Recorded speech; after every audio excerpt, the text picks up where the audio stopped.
This podcast of the Equine Forum is brought to you by the University of Louisville Equine Industry Program at the College of Business. It all begins in 15 seconds right after this word from our podcast sponsor. The University of Louisville Equine Industry Program at the College of Business is now offering a graduate certificate, which can be completed in 15 or 30 weeks and be done as a standalone or used as 20% of your MBA. Classes at both the undergraduate and graduate level are forming now for August. This is HRRN, horse racing's voice. Will take charge, a big run to take the lead. Battiel on the outside now, second, Moreno third. It's the Travers winner, Will take charge. He comes from off the pace and look at Will take charge. The big colt has done it again. Have the break past the lead. She's still clear in mid-stretch. Blind Luck is making her run on the outside, and now Blind Luck is flying. Here comes Blind Luck. Have the Grace. Blind Luck, they're going to be following again. Have the Grace has done it. Have the Grace holds on and wins it by a head over Blind Luck. Welcome to the Equine Forum, presented by TwinSpires. Pure Sensation has the lead. At the 8th hole now, Pure Sensation draws out by 2.5 lengths. Smoke Nitro is weakened. On the outside, it's Rocket Heat. Far outside, completed pass. But this turf horse is all Pure Sensation. He continues to widen length, and he will go on to an impressive victory here, gearing down at the end. Pure Sensation. Wow.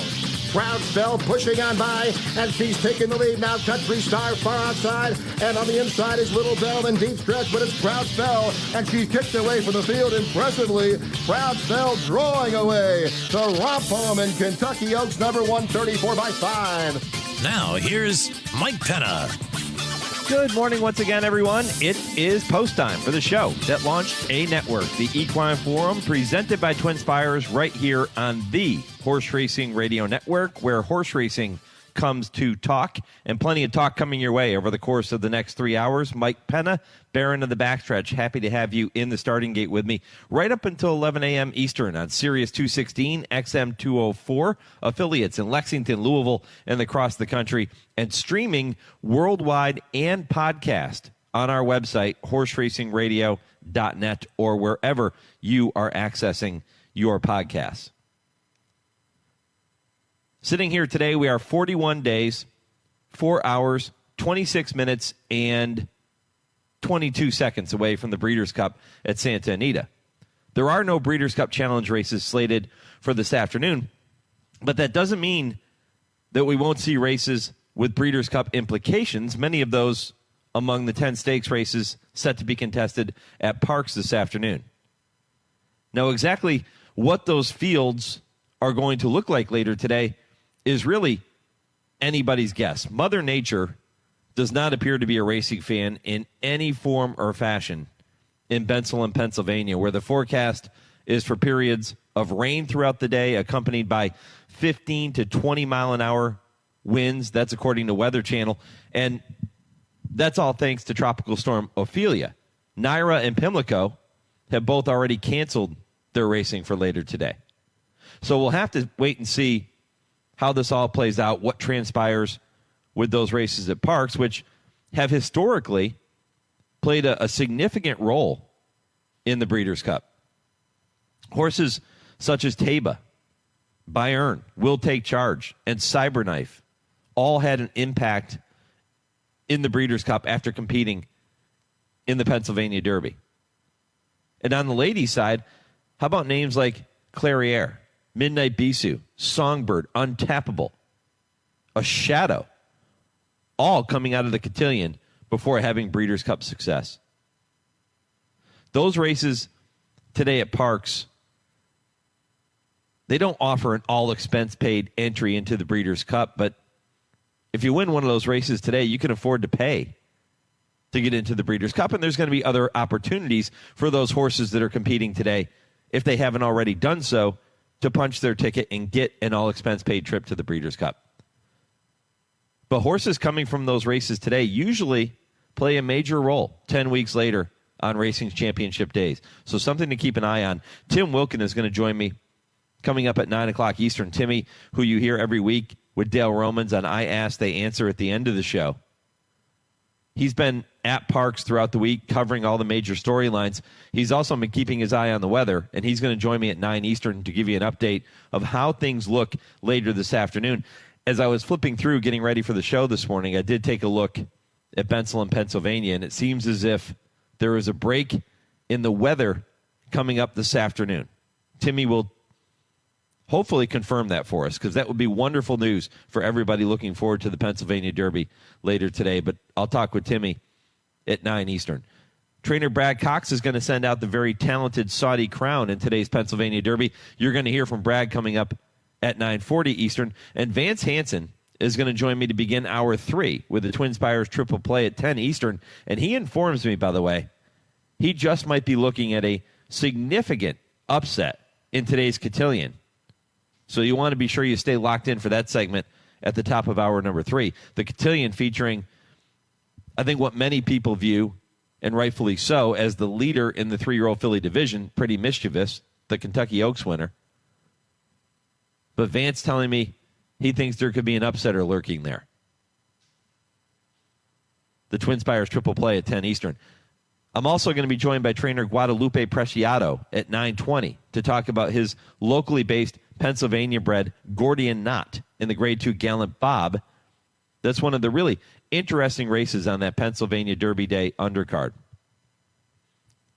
The locally based runner is 6 for 8 lifetime, but is now going to have to prove that he can step up, and he's going to see how he stacks up in greatest stakes competition. This has been another really difficult week for racing, too. Losing former Kentucky governor and Airdrie stud founder Brereton Jones on Monday. Brereton passed away at the age of 84 following a lengthy illness, leaving behind his wife Libby, daughter Lucy, and his son Brett, who is Airdrie's vice president. Brereton's longtime trainer Larry Jones is going to be with me later in this first hour at 8:35 Eastern to remember his friend and look back on some of his most memorable moments associated with the horses carrying Brereton's colors, which are those familiar orange silks with the green cross sashes, the green blocks on the sleeves, and the familiar green and orange striped cap. They've been in the winner's circle of so many big races over the years. And I'm looking forward to that visit with Larry coming up, and I know there's going to be some conversation about the Kentucky Oaks when he joins me. 3 Kentucky Oaks winners campaigned by Brereton Jones, all trained by Larry Jones. Proud spell, believe you can, lovely Maria. Looking forward to that visit. On Monday, Governor Jones will lie in state in the rotunda of the Kentucky State Capitol from 10 a.m. to 7 p.m. The family will receive visitors there from 3 o'clock to 7 o'clock p.m., and his funeral will be held at 10 a.m. on Tuesday. We also said goodbye to a Breeders' Cup Sprint winner and Eclipse champion sprinter this week when Amazombi had to be euthanized at Old Friends. The 16-year-old Calbred had been enjoying the good life at Old Friends since 2014. And upon his retirement from racing, Amazombi had recorded 12 wins from 29 starts and over $1.9 million in earnings. And I was thinking that in honor of Amazombi here this morning, I thought our poll question should focus on your all-time favorite sprinters. So who are your all-time favorite sprinters? And if you want to tell me why you like them so much, that's cool too. You can go to @HRRN on Twitter, Horse Racing Radio Network on Facebook to weigh in on that poll question. I will read through the results later in the program as we get some time. If you don't do social media, you can always email the show, mike@horseracingradio.net, and let me know who are some of your all-time favorite sprinters. And I'm really excited to get the answers here because there are so many ways to go. There have been so many horses who have been great sprinters, and there have been sprinters who maybe have touched you for a different reason, and you remember them for a different reason. I mean, Groupie Doll for me comes to mind, and the relationship that I've had with Buff Bradley over the years, and seeing his success with Groupie Doll. Standing there watching her go through the auction ring with Buff and with his family at Keeneland after her racing career was concluded. Some really fascinating things there for me, memories anyway, that come to mind. Whitmore. How do you not love Whitmore?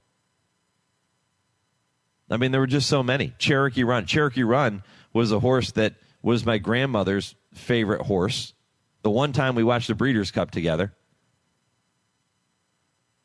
before she passed away. So those memories for me, those are what make those sprinters special. And then you have other great sprinters that were just great on the racetrack. Maybe you don't have the emotional ties to them, but they were just really cool horses on the racetrack, and you love to follow them. So let me know your thoughts. Who are some of your all-time favorite sprinters? At HRRN on Twitter, Horse Racing Radio Network on Facebook, or email the show, Mike at horseracingradio.net. All right, here's what's coming up for the entire program. Let me run it down for you. 8:15 Eastern, right after this first commercial break, I'll go down the road to the Breeders' Cup with West Point Thoroughbred's Terry Finley.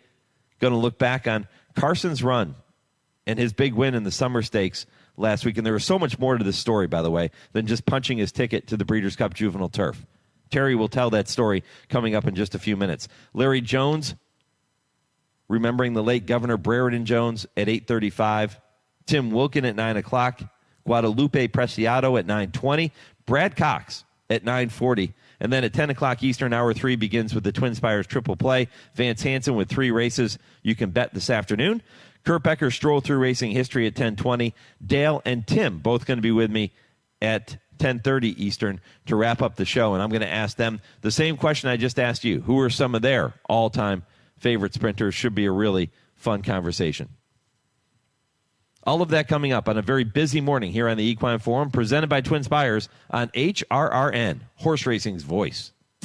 Race to TwinSpires, where you can unlock a $25 risk-free bet. Just use the code HRRN25 when you sign up. And if your first bet doesn't win, TwinSpires will refund your account up to $25. Wagering on the app is fast with free past performances, insider picks, and power plays every day you wager. TwinSpires. Download the app today to earn your $25 risk-free bet. Void where prohibited. For terms and conditions, visit TwinSpires.com. Must be 18 or older, 21 and older where applicable. For help with a gambling problem, call 1-800-GAMBLER. Churchill Downs 14-day September meet runs now through October 1st. The September meet starts the kickoff to the Road to the Kentucky Derby with the $300,000 Grade 3 Iroquois on September 16th. The meet will also showcase many horses preparing for the Breeders' Cup and the Grade 3 $400,000 Ack, a win and you're in for the Dirt Mile division. With more than $3.7 million offered on the stakes schedule and purses powered by the Kentucky Thoroughbred Development Fund, you are not going to want to miss the September meet at Churchill Downs. For more information, visit churchilldowns.com. Good news, racing fans. Santa Anita's highly anticipated autumn meet is fast approaching with opening day this Friday, September 29th. The 19-day meet will be highlighted by the 40th annual Breeders' Cup World Championships on November 3rd and 4th, and will be hosted by Santa Anita for a record 11th time. Make your reservations now at breederscup.com/tickets. Fans, come join the party on opening day with first post time at 1 o'clock. As always, we'll have free parking and admission on Friday, and we've got an outstanding wagering menu headed by a return to a traditional pick six with a 70-30 split and daily consolation payoffs, along with a carryover if there are no tickets with 6 winners. Along with the $1 pick six, for the first time ever, we'll have a $3 all-turf pick 3 on the final 3 grass races each day. Be sure to register for our free $5,000 online Showviver at santaanita.com and come join us on opening weekend for world-class racing at the Great Race Place. I'm here with Joe Brown Nicholson of Nicholson Insurance Agency. Joe, how do you value a horse for insurance? Well, Mike, it's easy to value a horse when purchased out of a public auction. The insured value would simply be the auction price. But insuring homebreds can be a little more involved. How so? Well, factors such as a stud fee, conformation, pedigree, sales and race records of siblings, even popularity of the stallion, all come into play. How closely do you work with owners in determining a horse's value? Well, the owner has a pretty good idea of the horse's value, so generally it's just a matter of agreeing to the request and having the policy issued. For all your equine and general insurance needs, including farm owners, liability, homeowners, auto, and more, contact Joe Brown Nicholson at nicholsoninsurance.com or call 859-224-7080. That's 859-224-7080. Nicholson Insurance Agency. You're listening to the Equine Forum on HRRN, presented by TwinSpires. And out to the back, Carson's run to the extreme outside. Joel Rosario trying to go for broke now. My Boy Prince in the Summer Stakes from Western World. Here's Carson's run. What a slingshot run down the outside by Dylan Davis. Carson's run storming out wide. They're wide apart. Carson's run and My Boy Prince split up against the inside. And they are well clear. A Go With Gusto running on, but down extremely wide on the track. Carson's run and powering on for a fantastic win. Dylan Davis and Carson's run by about 2 or 3 lengths. My Boy Prince has run second. Go With Gusto third. Tunchi fourth. And then Super Attentive. Robert Geller with the call of last weekend's Summer Stakes at Woodbine. Carson's run getting the victory for West Point Thoroughbreds. It was a huge win. Not only did he punch his ticket to the Breeders' Cup Juvenile Turf, but there was so much more to this story. It's fantastic. And Terry Finley joins me now from West Point Thoroughbreds to look back on that special day and to talk about the reasons it is so special and so emotional. I think you're going to love this story. Terry, good morning, my friend. Hey, Mike. Awesome to be with you, as always. Yeah, I love hearing your voice. And, man, I loved that call from Robert, and I loved watching Carson's run strut his stuff through the stretch. I don't even want to steal your thunder. You tell me this entire story and how this all unfolded and what's made it so special. Yeah, no doubt. Well, it's always special to win big races and grade ones, but this one was really at the top of our list. I have a good buddy from school. Probably met him on my 3rd or 4th day at West Point, which now would have been 40 years ago. So Wade Yost and I were very close throughout. He actually went off and was a special forces officer. Did great things in the military. Went to Iraq several times. Went to Afghanistan. Was really a war hero. He came back and he had 4 children. So 3 of them were really good athletes at the Division I level, and he had one, Carson, who actually has the same condition as Cody's the little boy, Cody Dorman. Cody Dorman. And interestingly, Wade has over the years has had a passing interest in the racing business, and like for the last 10 years, he said, "I want you to get me a horse. I want to buy into a horse. I want to be part of a horse." Right, to honor my a little boy, my son Carson. And so, interestingly, last year at the Derby, he saw the piece on Cody, and he kind of got familiar with that. And as I said, they had the exact same affliction. He ended up getting in touch with the father of Cody, Dorman, and they became close friends. And they had obviously a bond, and they were able to talk through the challenges that they had and the joys and and all the different things that they dealt with and their families dealt with. And wouldn't you know, we happened upon this horse at the March sale, and I just, we kind of felt that, finally we might have one that would be good enough and would be in a position to carry the Carson's run outlook and the story. And so fast forward a couple months, and we have a grade 1 winner,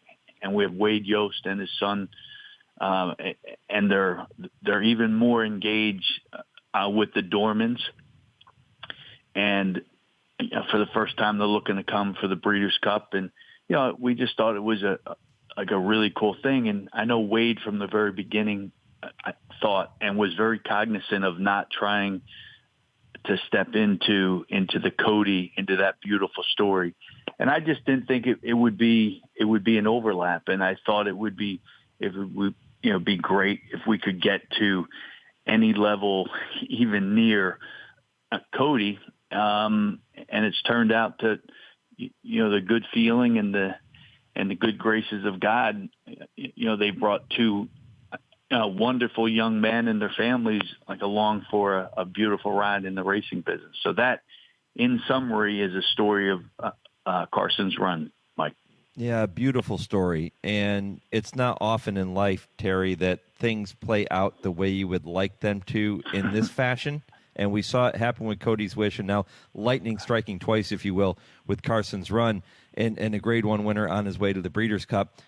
Carson Yost, by the way, just turned 31, and his dad, Wade, said that he wasn't even supposed to be with us anymore. Much like Cody Dorman, he was supposed to have passed early in life, but he continues to fight, and he continues to still be with us, and now we get to celebrate him through Carson's Run. And you talk about going and selecting the horse. I can imagine, Terry, that with Wade being a good friend of yours and with everything that you were trying to accomplish with Carson's Run, that there was probably a lot of pressure on you and the team to get this one right, at least as best as you could. So tell me about the selection process and why this horse was the right one. Yeah, Mike. So it cost $170,000 at the training sale at the March OBS sale. We bought him from Bo Hunt and our Randy Miles, who we've been doing a lot of business with over last 30 years. And yes, of course, there was pressure. I wanted this thing to work out just as everybody did that was involved in the story. But we had bought at the 2-year-old sales quite a few more expensive horses. You just have a feeling. You have a feeling, and you'd like to think it's the hand of God that's coming into play. And as I look back, that's exactly what it was. You just have a feeling, and you have the urge to pick the phone up and to call a buddy and to say, I think I found the right one. I'm not sure why. When we could put you in more expensive horses, but I think this is the one. And I don't know, it just, brings a smile to your face when you think about that, and the way, like a lot of times in our business, right, in the industry, those things I seem to play out, and they're certainly playing out in the cases of Cody and of Carson. Yeah, special. And Carson's Run is a son of Cupid, which I also find interesting because we're talking about this story, and there's so much love involved in this story, right? And here he is, a son of Cupid. That couldn't be any more apropos. Well, absolutely not any more apropos. And if you would have, talked to me right, coming out of the sale that day, I would have said, well, we might have a dirt horse who's, going to get 7/8 or a mile, right? Just the way he was built. It turns out by the end of the summer, he's a Grade 1 winner going long on the turf. So that's the other thing that this business teaches you, is to be humble, right? Because no one knows. And every year we get a little smarter and we get a little dumber. So that's the way I look at it. Yeah, that's a great way to put it. Terry Finley, West Point Thoroughbreds, with me here on the Horse Racing Radio Network, looking back on that memorable win by Carson's Run in last weekend's Summer Stakes at Woodbine, now on his way to the Breeders' Cup Juvenile Turf. Terry, what do you do from here? Do you try to get another race into him, or he probably just trains right up to the Breeders' Cup from here, right? No, I really will. I'll give all the credit to the Clements, right? And the good thing about Miguel and Christophe is you basically get 2 for 1. And when we ran a very good second in the With Anticipation at the end of the meet at Saratoga, of course, like all these horses, you figure you've got one of 2 shots. You go to Keeneland or you come back at Belmont, to try to get yourself in a position where you're ready to go to the Breeders' Cup. But about 4 or 5 days before entry date of the summer, Miguel said, I think we might want to take a shot. And I thought it might be a little aggressive, but I mean, shoot, he'd only run 2 times, and with the Grade 1, which, in I guess a lot of cases with a grass horse is not as important or impactful as a Grade 1 on the dirt, but nonetheless, it's a Grade 1, and so everything just fell into place. But I do give the credit to Miguel for the one step in the play, and that's one of the things. It's a very difficult. It's a challenge for trainers, especially in today's times and today's age, and with all the information flow, to do something a little bit out of the ordinary. Right, because what's going to happen? Inevitably, right, they're going to get beat up on social media, and there are going to be rumblings around the racetrack. I'd like to think our partnership and our group, I'd like to think that we're trying to encourage our trainers to think about that, right? You can't just keep taking shots time after time. But I encourage our trainers to think about things like that. And every once in a while, when it feels right, I mean, have the latitude, and we give them the freedom to do things like that. And obviously, in this situation, worked out very well. But I give credit, to people and the trainers that are thinking like that and trying to think about where do we put this horse in the best possible spot. So, when it all works out, everybody's a hero. I'd like to think when it doesn't work out, we just look forward to the next one and try to learn and get better. So I'd like to think that's the way that we work. And I think, going down that path, I think you lessen the tension of the operation. And, that's what we're in it to enjoy ourselves and to have fun. And we're not doing brain surgery here. We're trying to win races. So I think that's the way, over the years that we've come to look at this crazy business that we're in. Yeah, don't change a thing. Whatever you're doing, Terry, it's working. Just keep it going the way you're keeping it, the way you've done it over the years, and things will continue to fall into place, I have no doubt. You were very busy at the Keeneland September sale, too, making several purchases over the first couple of days and ringing up the cash register, if you will, up to $1.1 million for a son of Into Mischief, and then just over $1 million for a son of Not This Time, one of 4 horses that you were able to purchase out of the sale there. Tell me more about what you saw in those horses and what you were hoping to accomplish there. Was it mission accomplished? I think it was, Mike. You actually, a couple of people have asked me what's your strategy going in, and our strategy at a sale like this anymore. And I think more and more people, everybody sees that we're forming these ad hoc partnerships. Sometimes they're literally a minute or two that everything the horse goes into the ring. But I think it's the way of the future. So we'll continue to look for people that are outside of our partnership that are interested in partnering. And I think fewer and fewer people that are individual owners in our business are in a position where they won't do partnerships. More and more as you look across the spectrum. And I think that's a very much of a positive for everybody involved. I think we bought 22 yearlings this year. I think the total valuation was about $17 million. I think we bought one horse all by ourselves. So we're intent on the partnership business and on building alliances. And, that's what I think a company like ours, I think we put ourselves in a position for the most success when we build those alliances and we execute on buying as good of a prospect as we can. So, again, there's no magic. There are a lot of really, really talented people that are trying to buy horses and are sorting through and actually have the capital behind them. So it's, tough sledding, but it sure is fun, right? We all love to compete in this business. And I think the sales are a place that everybody competes, right? Every ring, every hip that goes into the ring, it's a competition. So we really enjoy the sales. And I'd like to think this was our best year ever, but time will tell. You'll bring me on in 2 or 3 years and I can give you a more definitive outlook on the group that we have, but we're certainly excited about them. Well, I can promise you I'm not waiting 2 or 3 years to get Terry Finley back on the Horse Racing Radio Network. I can promise you that, my friend.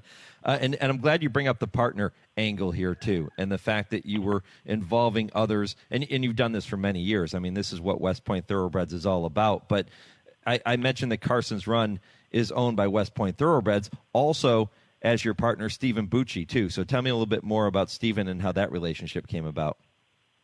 Yeah, Steve Boucher is a financial planner in the Saratoga area. He does really well. He's on TV and the radio every week, and he's really looked at as an expert up there. And he loves the game. I mean, he's in so many different horses, and basically adopted that same outlook as an individual investor and an individual partner. He looks with all of his trainers. He's got 3 or 4, and he's constantly on the lookout to buy pieces of horses. I think it's one of the smartest ways. I think he's across the spectrum. He's put himself in a lot of good spots by taking legs of horses. And I remember Christophe, we were talking right that night at the sale, and he said, I probably can get Steve. And we've done business before, and I really appreciate Steve's,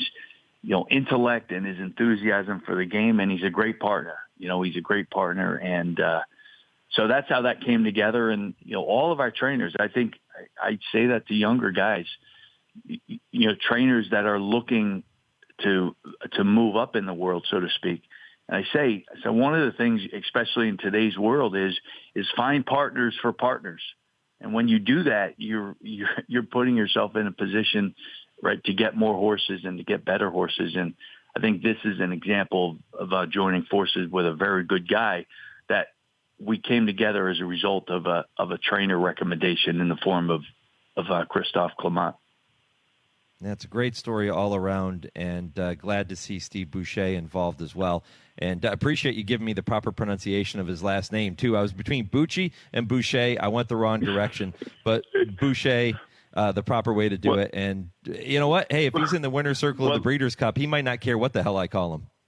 No, he did. But they said before he did so well, and he's got a massive business up in Saratoga. Before he did so well, and he was just starting out, he was a little cub in the investment world. They called him Steve Bocci. But now he's a little more sophisticated, and he's Steve Boucher. But anyway, he's been a great. I just think he's a perfect kind of guy that the industry needs. Very excited. He drives around. He owned a piece of Keen Ice with the Donegal Group. He's got a beautiful Porsche that he drives around Saratoga, and he has Keen Ice on his license plate. So he's trying to promote our business and the industry in every way he can, and he does a great job. So thank you to Steve Boucher. Boucher, whatever. Boucher. I love it. Terry Finley here on the Horse Racing Radio Network. Terry, always appreciate the visit. It's fun to catch up, and congratulations on your success with Carson's Run. Keep it rolling, and we'll look forward to seeing him in the Breeders' Cup. Absolutely. Right back at you, Mike. Really appreciate the chance. All right, we'll talk again soon. That's Terry Finley, West Point Thoroughbreds, here on HRRN. All right, time now for your Legends of the Turf segment. When I come back, you're going to hear from trainer Larry Jones, remembering the late Brereton Jones, the former Kentucky governor, passing away on Monday. Larry and Brereton had so much success together on the racetrack. I'll talk to Larry coming up next, right after your Legends of the Turf. The thoroughbred being profiled herein was unreservedly classified as a true superstar, both on the racetrack and in the breeding shed, until he went his way to the big paddock in the sky, so to speak, at the age of 27. His death came at Alfred G. Vanderbilt's Sagamore Farm in Glendon, Maryland in 1958. He was the son of Ariadne out of display by Light Brigade, was foaled in 1931, and raced for 4 seasons for A.G. Vanderbilt. He started 63 times, won 27, had 10 seconds and 10 thirds. That's 47 out of 63 in the money. He earned $195,000+ during his lifetime on the track, and that was an awful lot of money in the 1930s. He was a renowned carrier of high weight, and as a result of that ability, earned the nickname of the Big Train while still racing. That was a highly favorable moniker indeed, if one but considers that the immortal Walter Johnson of Baseball Hall of Fame carried the same nickname. This Muirworth farm bred had quite a remarkable racing record indeed. In 33 starts at the ages of 4 and 5, his average impost carried was 131 pounds. He won 10 of his composite total of 27 weighted at 130 or over, 2 at 130, 1 at 131, 3 packing 132, 2 with 135, 1 with 136, and 1 race with an imposing 139 pounds on his back. There's not a single thoroughbred racing in this country today that even remotely be considered capable of that ability, not one. In his career on the track, he won the Brooklyn Handicap 3 times, the Rhode Island, Maryland, Butler, San Carlos, Stars and Stripes, Bunker Hill, Arlington, Cincinnati, Murchison Citizens, Kenner, and the Whitney 3 times, the Wilson twice, the Detroit Challenge Cup and Hawthorne Gold Cup, among many others. John Salvatore Harvey wrote of him, quote, "He was called upon to do things no other thoroughbred had ever attempted, and if he did not uniformly succeed, his success was such that the voices of detraction should be silent in the presence of a performer so transcendent," end of quote. He was retired as stud for the 1937 season at Sagamore and continued for many years most successfully in that role at that farm. He was a sire of Fine, the outstanding distance horse who indeed took after his father in many stakes winners, including Loser Weeper, New Moon, Traffic Court, Conniver, Knockdown, Miss Disco, Too Timely, Femme Fatale, First Glance, Dispose, New World, Dark Discovery, Lord Calvert, Newsbeat, Columbus Kitchen Police, First Serve, Sometime Thing, Bonar, Coveted, and Foreign Affair. What an array of glittering stars of the turf. His greatest fame at stud came via his production of superb daughters. Vanderbilt often stated a very simple breeding rule, quote, "Breed a mare by this great horse to anything," end of quote. Among his outstanding producing distappers were Geisha, dam of Native Dancer, and Miss Disco, dam of the quintessentially brilliant Bull Ruler. Both Geisha and Bull Ruler were horses of the year. They also sired the dams of Hasty Road, Grover B., Better Roses, and Traffic Judge. Both Mr. Vanderbilt, his owner, and Ralph Kirchable, who was the Sagamore farm manager for many years, vowed there never was another horse like this one, who was affectionately nicknamed Pops. So fond were they both of this grand old campaigner that they bid farewell to him before the day of his demise from progressively poor health, which was on August 28, 1958. Neither wanted to be around when he was put to sleep to mercifully spare him from any undue suffering. He was buried in the farm cemetery next to the only other horse buried there, the superb mare Better Roses. This great thoroughbred, who left an indelible mark in capital letters on the now yellowed pages of both racetrack history and stud records, was the brilliant Discovery, a true legend of the turf. You're listening to HRRN, Horse Racing's Voice. Race the TwinSpires, where you can unlock a $25 risk-free bet. Just use the code HRRN25 when you sign up. And if your first bet doesn't win, TwinSpires will refund your account up to $25. Wagering on the app is fast with free past performances, insider picks, and power plays every day you wager. TwinSpires. Download the app today to earn your $25 risk-free bet. Void where prohibited. For terms and conditions, visit TwinSpires.com. Must be 18 or older, 21 and older where applicable. For help with a gambling problem, call 1-800-GAMBLER. Tenda Equine and Pet Care products have been keeping world-class equine athletes happy and healthy for generations.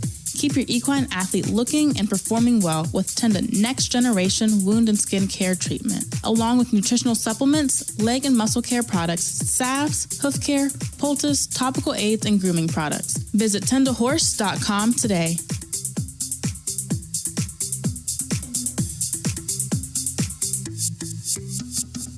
Get ready for the ultimate autumn excitement at Pimlico's Fall Meet from September 8th to the 24th. Indulge in the irresistible flavors of bourbon and barbecue right at the track, creating an unforgettable experience for your taste buds. Mark your calendar for 2 thrilling stakes weekends, where a staggering $925,000 in total purses are up for grabs. Join us at Pimlico's Fall Meet for heart-pounding races, mouth-watering delights, and a chance to win big. Learn more at Pimlico.com. That's Pimlico.com. See you there. You're listening to the Equine Forum on HRRN, presented by TwinSpires. As the Oaksfield come down the lane, Broadway's Alibi taken on the outside now by Believe You Can. Believe You Can, a nose in front. Broadway's Alibi is really digging into the inside and coming back for more. Back in third is Grace Hall. Just over half a furlong to go in the Oaks. Believe You Can surges to a lead of a length and racing towards the line. Believe You Can wins the Oaks for Rosina Pravnik. Believe You Can took the Oaks. Broadway's Alibi was in second. In third, Grace Hall. In fourth was Summer Applause. In fifth, On Fire Baby. In sixth was Hard Not to Like. And they were a long way clear of Sacristy and Why Not. Mike Penna back with you on the Equine Forum presented by TwinSpires. That was Mark Johnson with the call of the 2012 running of the Kentucky Oaks. Believe You Can, the second of 3 Kentucky Oaks victories for the late Governor Brereton Jones and trainer Larry Jones. What a team they made over the years. And it wasn't about the Oaks winners necessarily. I mean, that was certainly a big part of the story, but there were other big victories that they shared together too. And if you're just joining us and you haven't heard the news, Brereton passing away on Monday after a lengthy illness. He will lie in state in the rotunda of the Kentucky State Capitol from 10 a.m. to 7 p.m. on Monday. The family will receive visitors there from 3 to 7 p.m. and his funeral set to be held at 10 a.m. on Tuesday. Well, trainer Larry Jones is here now to remember the late governor and his good friend Brereton Jones. Larry, really appreciate the time. Absolutely. Good morning. How are y'all today? Doing wonderfully and excited for this conversation because I know that you and the governor shared so many memories together. When you hear the name Brereton Jones, what things immediately come to mind for you? Well, number one, governor was first way I knew him, and lieutenant governor, and breeder of really good racehorses. And then as it went on, we became honorary cousins after a proud spell. And then he just became just friend and family after that. It just, what a wonderful, wonderful man he was. And as I told him, he was too honest to be in the horse business because we could sell horses better if he would just fib just a little bit. But I just never knew a politician could be that way. He was just such a good guy. And like I said, a very good friend throughout the years, especially later on in the years. And just, like I said, it just became family. How did you first meet Brereton? Well, the very first time I ever spoke to him, I had claimed a horse from him at Ellis Park, and I think it was for $5,000, won by his stallion, Silverhawk. And I had raced her twice. She won her first 2 races after I claimed her. But I had her at Keeneland, and we was in an allowance race. And he came down under the trees where we were saddling, and he introduced himself. He said, "Larry, I'm Governor Brereton Jones." And I told him, I said, "Well, Governor, I know who you are, but I don't know how you know who I am." And he said, "Well, you claimed this filly from me." He went and tell the story, and I was just telling him how lucky I was to have just claimed her at the right time, that she was going to be getting good no matter what. And he laughed and he told me, "Well, I'm not so sure about that." He said, "But you sure got her for the right price." And but we went on, and as time went on, I bought a few horses from him at the sales, and he had me stop by and look at horses at the sale that he had in, and just let him know what I thought. And we were also breeding a few of our mares at his stallions, you know. I got to know him a little bit through all of that. And then he told me, you know, he had some RNAs in the sale there, and he came and told me, he said, "Larry," he said, "go down there and pick out one of those RNAs. He said, "I'm going to send you a horse next year, and you just pick out which one you want." And so I did. And about 30 minutes later, he come back up the sales ring. I'd gone back up there to buy horses for other clients. And he told me, he said, "Larry, you're going to think I'm a politician." He said, "But I'm not going to send you that horse." And I said, "Well, Governor, that's fine." I said, "I've been fired before, maybe not that quick, but I've been fired before." And he said, "No, you don't understand." He said, "The man I was showing a horse to up on the hill when you told me which horse you wanted, when you yelled up across the thing," he said, "he went down and looked at a horse, and he said, and he bought him." And I told him, I said, "Well, Governor, I tell you what, you go right back down there. Now, when I see you showing another horse, I'll come down. I'll say the same thing about another horse." And I said, "We'll have all them horses sold by dark." And he said, no, that's not what we're doing, you know. And I told him, I said, "Well, Governor, you're just too honest to be in the horse business." I said, "Because I promise you, we could get those horses sold." And but that's kind of how it hit off. But I told him, I said, "You just send me what you want me to have next year. It'd be an honor to get to train for you." And by then I had moved my string to Delaware Park, and he wanted some horses up on the East Coast because he had Kentucky trainers. And so he sent me 2, and we did okay with them. And he was really good at sending me horses from the first crop of stallions he was standing, because he was trying to promote them and trying to get them in hands of people maybe that could get them to the races at 2. And back at that time, I had a little bit of a reputation of being decent with 2-year-olds. And so he sent me 2. He sent me a colt, and that colt did pretty good. He won about $250,000. And but then he sent me a filly in that first crop. And she was very small, and that's why nobody really wanted her at the sales. Her pasterns were a little long, and but I told him, I said, she acts like she's got a little run, and so we ran her, and she won, and she won, and she won, and then we ran her in the Breeders' Cup, and she was second in the Breeders' Cup Juvenile Fillies, and then the next year she was the Eclipse Award winner. It was Proud Spell. She won the Kentucky Oaks, won the Alabama. Just you name it, you throw her to it, and she was going to try to get there. And so that's when I became cousin. Whenever we had Proud Spell and she was champion 3-year-old. And I'm going to tell you another quick story, real quick. We was at the Eclipse Awards, and I was also training for Fox Hill Farm, and we had some good horses there as well. And so I'm sitting with Governor Jones, and by now it's Cousin Brereton, and sitting with him and Miss Libby at the table, and he opened the envelope that was there. And it said, keep all your speeches to a minute or less. And he looked at me. He said, Larry, he said, would you go over and see if Rick got one of these and see if his says the same thing? And he said, are they just wanting me to make sure I keep it under a minute? And I told him, I said, well, I'm sure everybody says the same, Brary. I said, I'm sure they're all the same. He said, look, if you think I'm going to take the proudest moment I've had in horse racing and me being a politician and me keeping it under a minute, he said, that ain't going to happen.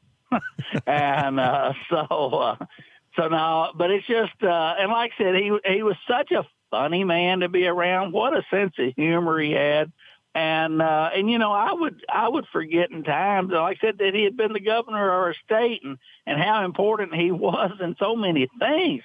And because, like I said, it was just like I said, we were cousins. We just hang out, and he just like a very, very cool guy. Yeah, I think I told you, by the way, Larry Jones joining me here on the Horse Racing Radio Network, remembering late Governor Brereton Jones, Cousin Brary, as they became known. Larry, I told you when I asked you to join me on the show that he had a significant impact on my career here in radio, because when I started in 2003, 20 years ago, one of the things that we were doing, we were just local at that point. We weren't doing anything on Sirius XM. It was just local in Lexington. But my mentor, Pete Coulis, and I would go to the different farms, and we would host this show from the farms that were sponsoring us, and we would talk about their stallions. And, of course, I'm still trying to figure it out and learn about the industry, and I was very, very green. And I remember the first time we hosted the program from Airdrie, sat down with the governor, and he talked about all of his horses, and Brett was there, and we talked about the stallions. And when we finished the show, Brereton looked at me, and he said, he put his arm around me, and he said, my stallions have never gotten that kind of publicity. And, man, you talk about a confidence boost for a young kid that was learning the ropes and trying to figure this game out. Incredible. It was so uplifting, and I think that's the way that I would remember Brereton Jones. He always had a smile and a kind word every time I ran into him. He did, and I'll tell you what, all of my crew, because when he would come to the barn, before a lot of my crew knew him, and I had 60, 70 employees at that time, he would walk by and he would talk with just about every groom, every hot walker. When they'd come around, he'd have something to ask and say to them. And he made everybody feel important. And whenever he'd leave the barn, they'd ask me, said, who was that? And I said, well, he's the owner. I said, but that's the former governor of Kentucky.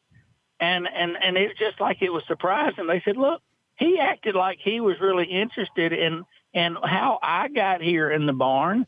what brought me here. He said, and if I had a family and if they were in the business, and he said he acted like he really cared about us, you know. Yes. I said, he does. I said, that is him. He knew everybody. As high up on the archy as there are, he knew them and was friends, from presidents of the United States, all the governors of the other states. And then, but to even be interested in grooms and hot walkers. And but like I said, that's the way it was. Everybody was important to him. I can imagine after Proud Spell in 2008, he becomes Cousin Brary and your cousin Larry. After Believe You Can comes around, you win a second Kentucky Oaks. Did it gravitate from cousin to brother at that point? No, we just stayed cousins through. But I said I was getting closer to the family the whole time, and like I said, then the whole family, you know, Miss Libby, his wife, he couldn't have had a better wife in the world. What a lady she was. And of course, he told me about their meeting and how it went. And then Brett, needless to say, Brett is such a great guy, and I still call him a kid.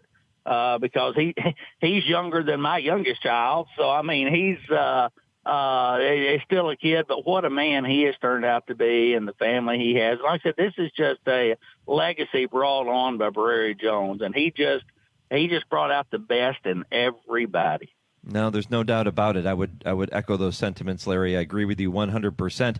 You know, the other thing he was really, really accomplished with was selecting young stallions and developing those stallions and making them big-time successes. What do you think it was about his eye for a horse and his philosophy that led him to have so much success in the game? Well, I wish I knew. If I knew, then I could take it and I could maybe be successful too. Yeah. He just did. And I laugh and tell everybody, I said, for some reason, he could see the cat in the picture, you know, where you see these things. Can you find the cat in this picture? Brereton could find it. And like I said, I would be getting these crops from his first crop stallions, but I was also always, everything we won the Kentucky Oaks with and Proud Spell, all of them, they were all RNAs. These were horses that he had offered for sale, and he would put a reserve on them, you know, what he thought the horses should bring or that he wanted out of them. And if they don't bring this, I'll race them. But they were never a high reserve. All of these horses were very low. And Lovely Maria was a $5,000 RNA. She won the 2015 Kentucky Oaks. And like I said, he'd put a realistic value on them. And if you want his horse, great. But he was letting you know, I'm trying to raise you a good horse. And if you want it, here it is.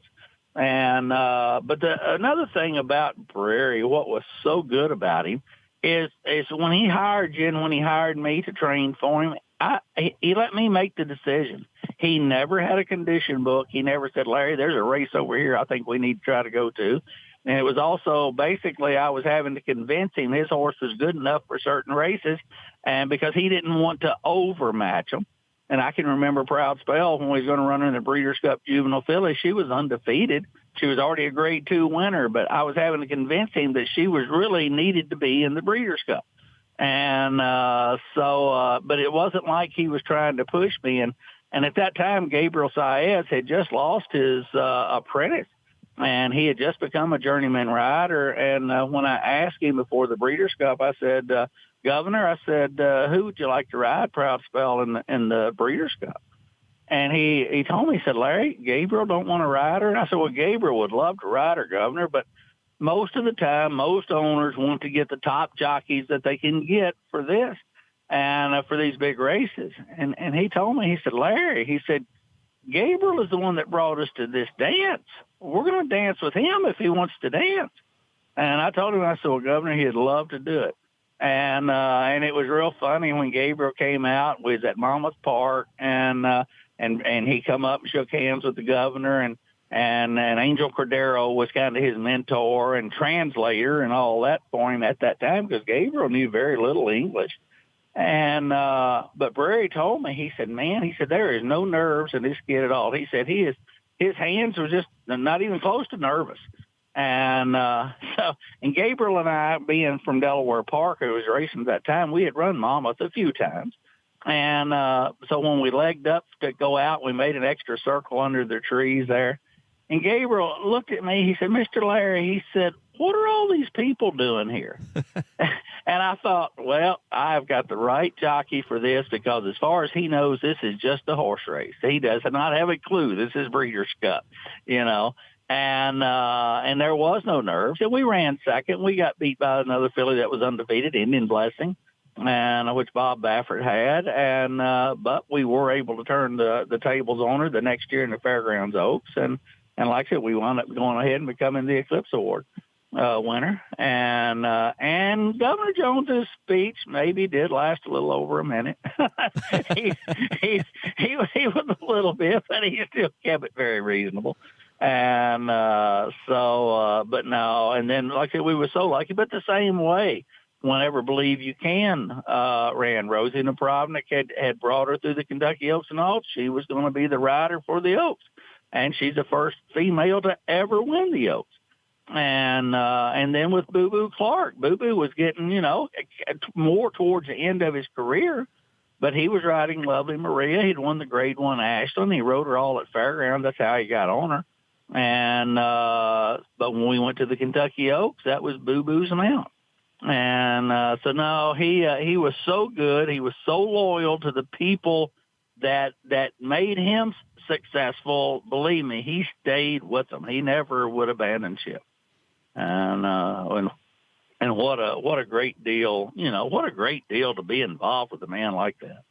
Yeah, Larry, you've been blessed in your career. You've now trained over 1,200 winners and been associated with people like former Governor Brereton Jones and Rick Porter of Fox Hill Farms. And those individuals that have success in the game, they gravitate toward other successful, classy people, if you will. And Larry, I really appreciate you taking time to do this with me here. This was a wonderful way to remember Governor Jones. And I know it's a sad time for you, but all the best moving forward, my friend, and continued success. Thank you very much. And like I said, anytime to speak of Brad Jones, it's always an honor. And like I said, what a man, what a great man he was. Larry, appreciate the visit. Thank you so much.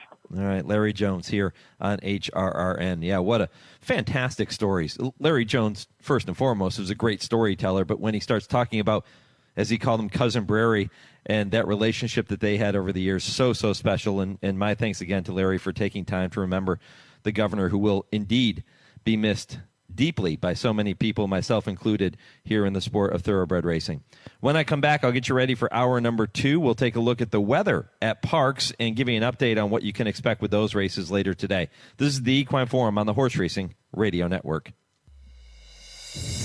With every race, every stride and sprint, winning is everything, especially when you've dedicated everything you have to get there. But winning a Breeders' Cup Challenge Series race is just the beginning of something bigger.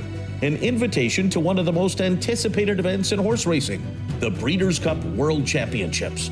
Winning a Breeders' Cup Challenge Series race turns a finish line into the start of your legacy, a starting gate into the world stage, one race into once in a lifetime.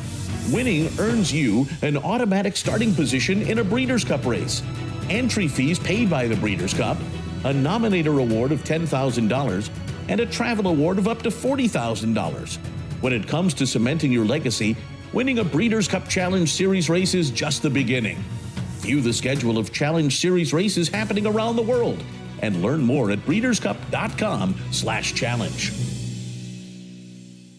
Attention horsemen, the 2023 Claiming Crown is coming to the fairgrounds in New Orleans on Saturday, December 2nd. The 25th Claiming Crown features 8 races totaling $1 million in base purses, headlined by the $200,000 Claiming Crown Jewel at 1 1/8 miles. The deadline to make horses eligible for the Claiming Crown is November 18th, with entries to be taken November 25th. Eligibility request forms and more information is available at claimingcrown.com. I'm 54, so basically, it's too late to start saving for retirement, right? Not right. Starting to save, even in your 50s, can really make a difference. Well, right now, saving seems hard to wrap my head around. Plus, with the way this year's been going... Hey, listen, it's okay. You still got this. Just go to aceyourretirement.org. It's an online tool from AARP that can help you get your retirement savings on track no matter your age. It's free and only takes about 3 minutes. I like 3 minutes. Yeah, at aceyourretirement.org, you'll chat with Avo, the friendly digital retirement coach. Just answer a few questions and you'll get a personalized plan and tips to help boost your retirement savings. Tips that are easy to understand and tailored to your lifestyle. I like that too. Plus, it's sponsored by AARP, so you know they got your back. Just head to aceyourretirement.org and make your plan to start saving for retirement. Thanks. That's aceyourretirement.org. A message from AARP and the Ad Council. HRRN is live online. Go to our website at horseracingradio.net to stream all of our broadcasts live or listen to the show archives anytime. Read our blogs, get the latest news, and see our entire broadcast schedule. It's all there at horseracingradio.net. And follow us on Twitter at HRRN and like our page on Facebook. Search Apple Podcasts for HRRN and download our latest shows. HRRN is home to racing's biggest events, and our home on the web is at horseracingradio.net. You're listening to the Equine Forum on HRRN, presented by TwinSpires. They come to the quarter pole, the Factor along the inside, but Sirocco's Strike still right there, Square Eddie. Now Amazombi starting a run, Whitecap on the outside, and Amazombi's coming smartly, being patiently ridden. Homeward bound, the Factor's in deep trouble, he can find no more. Amazombi can, Mensa Heat at the rail, and then Irreputable. They come for home, and Amazombi strikes the front. Amazombi, Mensa Heat battling on at the rail, Irreputable in the center. Amazombi gonna win it. Amazombi and Mike Smith have taken the ancient title, close between Irreputable and Mensa Heat for second. The Factor weakened to fourth. Trevor Denman with a call of the 2011 Ancient Title Stakes. That was the race that Amazombi won right before going on to win the Breeders' Cup Sprint that same year and be named Sprint Champion of 2011. Amazombi passing away at Old Friends this past week, having to be euthanized. And the Thoroughbred remembered here on this Saturday morning. And I remember Amazombi with our poll question, and so many of you taking time to share your thoughts and some of your memories too, which is fantastic. I'm asking you, who are some of your all-time favorite sprinters? And you can go a lot of different ways here. It can be a personal, emotional moment for you. It can be just a great sprinter that you loved watching strut their stuff on the racetrack. And my good friend Mark Toothaker over at Spendthrift says the mighty Mitole. Go figure. Great call, though, Mark. Mitole, one of the best to ever do it. And he said, as a kid, Dave's friend won the Count Fleet at Oaklawn 3 times. That's a good call, too. Mark tweets to us and says his favorite sprinter was Squirtle Squirt. Yeah, good call. I remember Squirtle Squirt. On the turf, Tom says on the turf, Ben's Cat. On the dirt, Mitole. Keith says Kona Gold and Safely Kept are his 2 favorite sprinters of all time. And Chuck Simon, my good friend Chuck Simon, longtime trainer, he said, I'm biased, but of course it has to be Kelly Kipp, who was trained by the chief, Alan Jerkins, whom Chuck worked with for a very, very long time. Kelly Kipp was outstanding, too.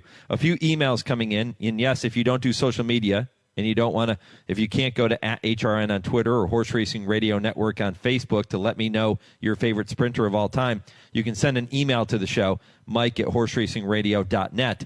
And that's what Tom has done. Tom says Jackie's Warrior, Whitmore, and Kona Gold, his top 3 sprinters of all time.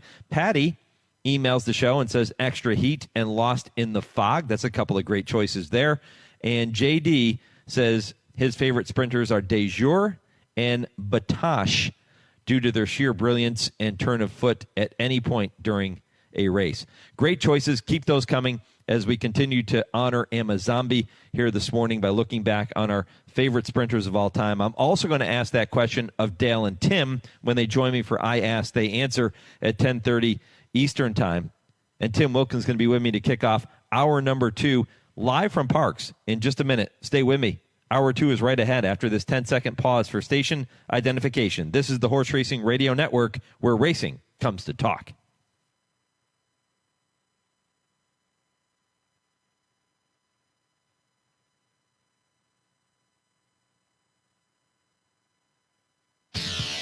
This is the Equine Forum, presented by TwinSpires. Welcome back. Hour 2 of 3. Mike Penna, Baron of the Backstretch. Thrilled, as always, to have you with me on this Saturday morning. If you missed any portion of the first hour of the program, you missed a lot. My conversation with Terry Finley, looking back on Carson's run and that emotional win in the Grade 1 Summer Stakes last weekend at Woodbine. That was our Road to the Breeders' Cup segment. And my conversation with trainer Larry Jones, remembering his friend and his colleague Brereton Jones, getting a chance to look back on his career, the late governor passing away on Monday. And Larry, fantastic stories in that segment in the first hour of the program. If you missed those interviews, head back to our website, horseracingradio.net, after I wrap up the show at 11 Eastern, and you can listen to the podcast of this program and all of our shows at your leisure. You can do it every single week. That's horseracingradio.net and every podcast platform as well. All right, hour 2 going to kick off momentarily with Tim Wilkin. He'll join me live from Parks. Of course, you'll hear Timmy coming up at the end of the show with I Ask, They Answer, but he's going to give you an update on the weather situation and how that might affect some of those fields later today. 9:20, going to be joined by trainer Guadalupe Preciado to talk about Gordian Knot, who is competing in one of the undercard stakes later today at Parks. And then Brad Cox is going to join me at 9:40 Eastern. He'll talk about the Pennsylvania Derby and about so many other stakes horses he's going to saddle on this weekend. The TwinSpires Triple Play comes up at 10 o'clock Eastern. Vance Hanson will be with me to give you 3 races you can keep an eye on later today. Kurt Becker, Stroll Through Racing History at 10:20. And then, as I mentioned, I Asked, They Answer with Dale Romans and Tim Wilkin coming up at 10:30. But Tim Wilkin is indeed with me now. You get a double dose of Timmy on this Saturday morning. Tim is live from Parks in Bensalem, Pennsylvania. Timmy, good morning. Hi, Mike. How are we today? I'm well, my friend. Are you staying dry at this point, or has it already started to rain? Well, it's been pouring since about 4 o'clock in the morning. It woke me up in the hotel, which is, we stay in the hotel right on the grounds here, basically. And I looked out the window, and it looked like biblical proportions kind of storm. I mean, it's been coming down really hard since like 4 in the morning. According to the Weather Channel, it is supposed to let up a little bit. I mean, there's still a chance of rain all day, but the chances decrease mightily as we move along towards the afternoon. But it's going to be wet. There's no ways around that. It's going to be a miserable day in Bensalem, Pennsylvania.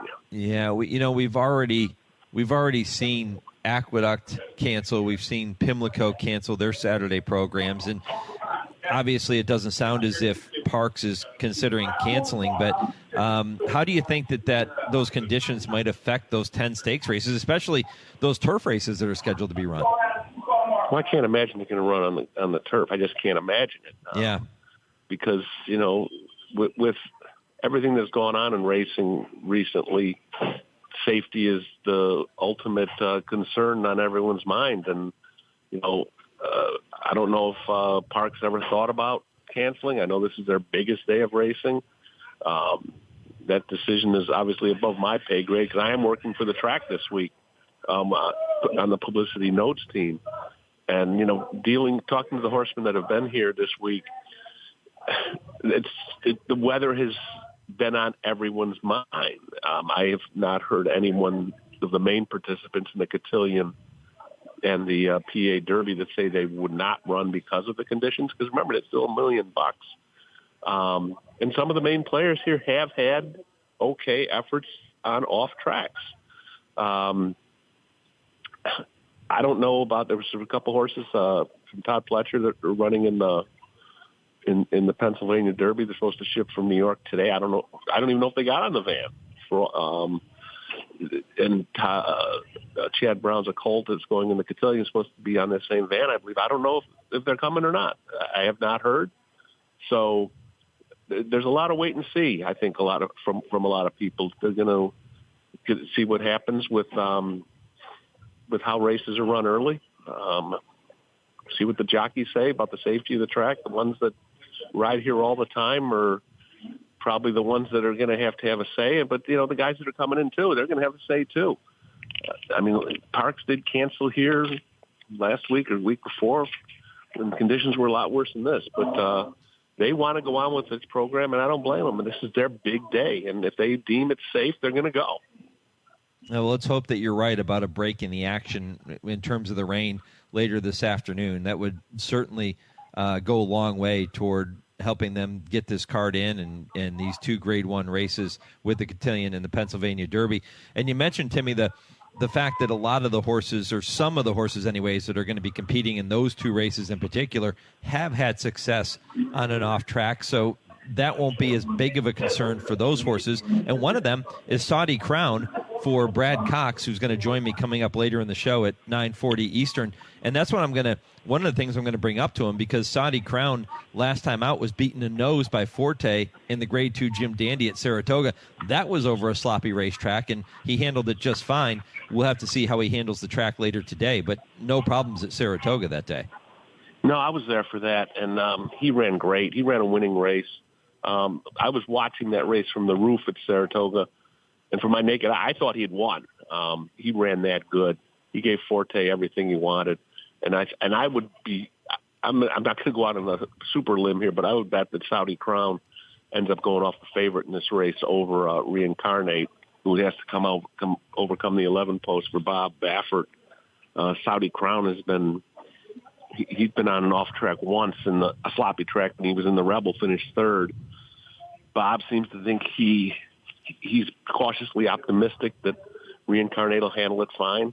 But again, they don't know. It's just they do not know. I mean, Saudi Crown looks like, he'll be one of the ones that go to the lead. And if he's the fastest, he might take a lot of catching in this race. I mean, it's and another horse that is performed okay on a wet track is Saffie Joseph's West Coast Cowboy. He's got 2 wins on off track. So it's very handicapping wise. You're throwing a lot of theories out the window, I think, when you have an off track like this. Yeah, in the Cotillion, the filly that's going to attract most of the attention is going to be Pretty Mischievous. I think most people right now, considering her the leader in this division, and rightfully so. She's put together a tremendous resume here in 2023. She's only been on and off track 1 time in her career. That was her 2nd start in October of last year, and she won that day. It was going 7/8 of a mile at Churchill Downs. So that was no problem at Churchill. And again, no 2 sloppy tracks are the same when you start traveling around. But we know that she didn't mind it wet that day, so you would think that wouldn't be a concern for her. No, and one of the most visually impressive efforts on an off-track was Hoosier Philly, who won the Rags to Riches at Churchill by open lengths, 7 lengths it was. Mm-hmm.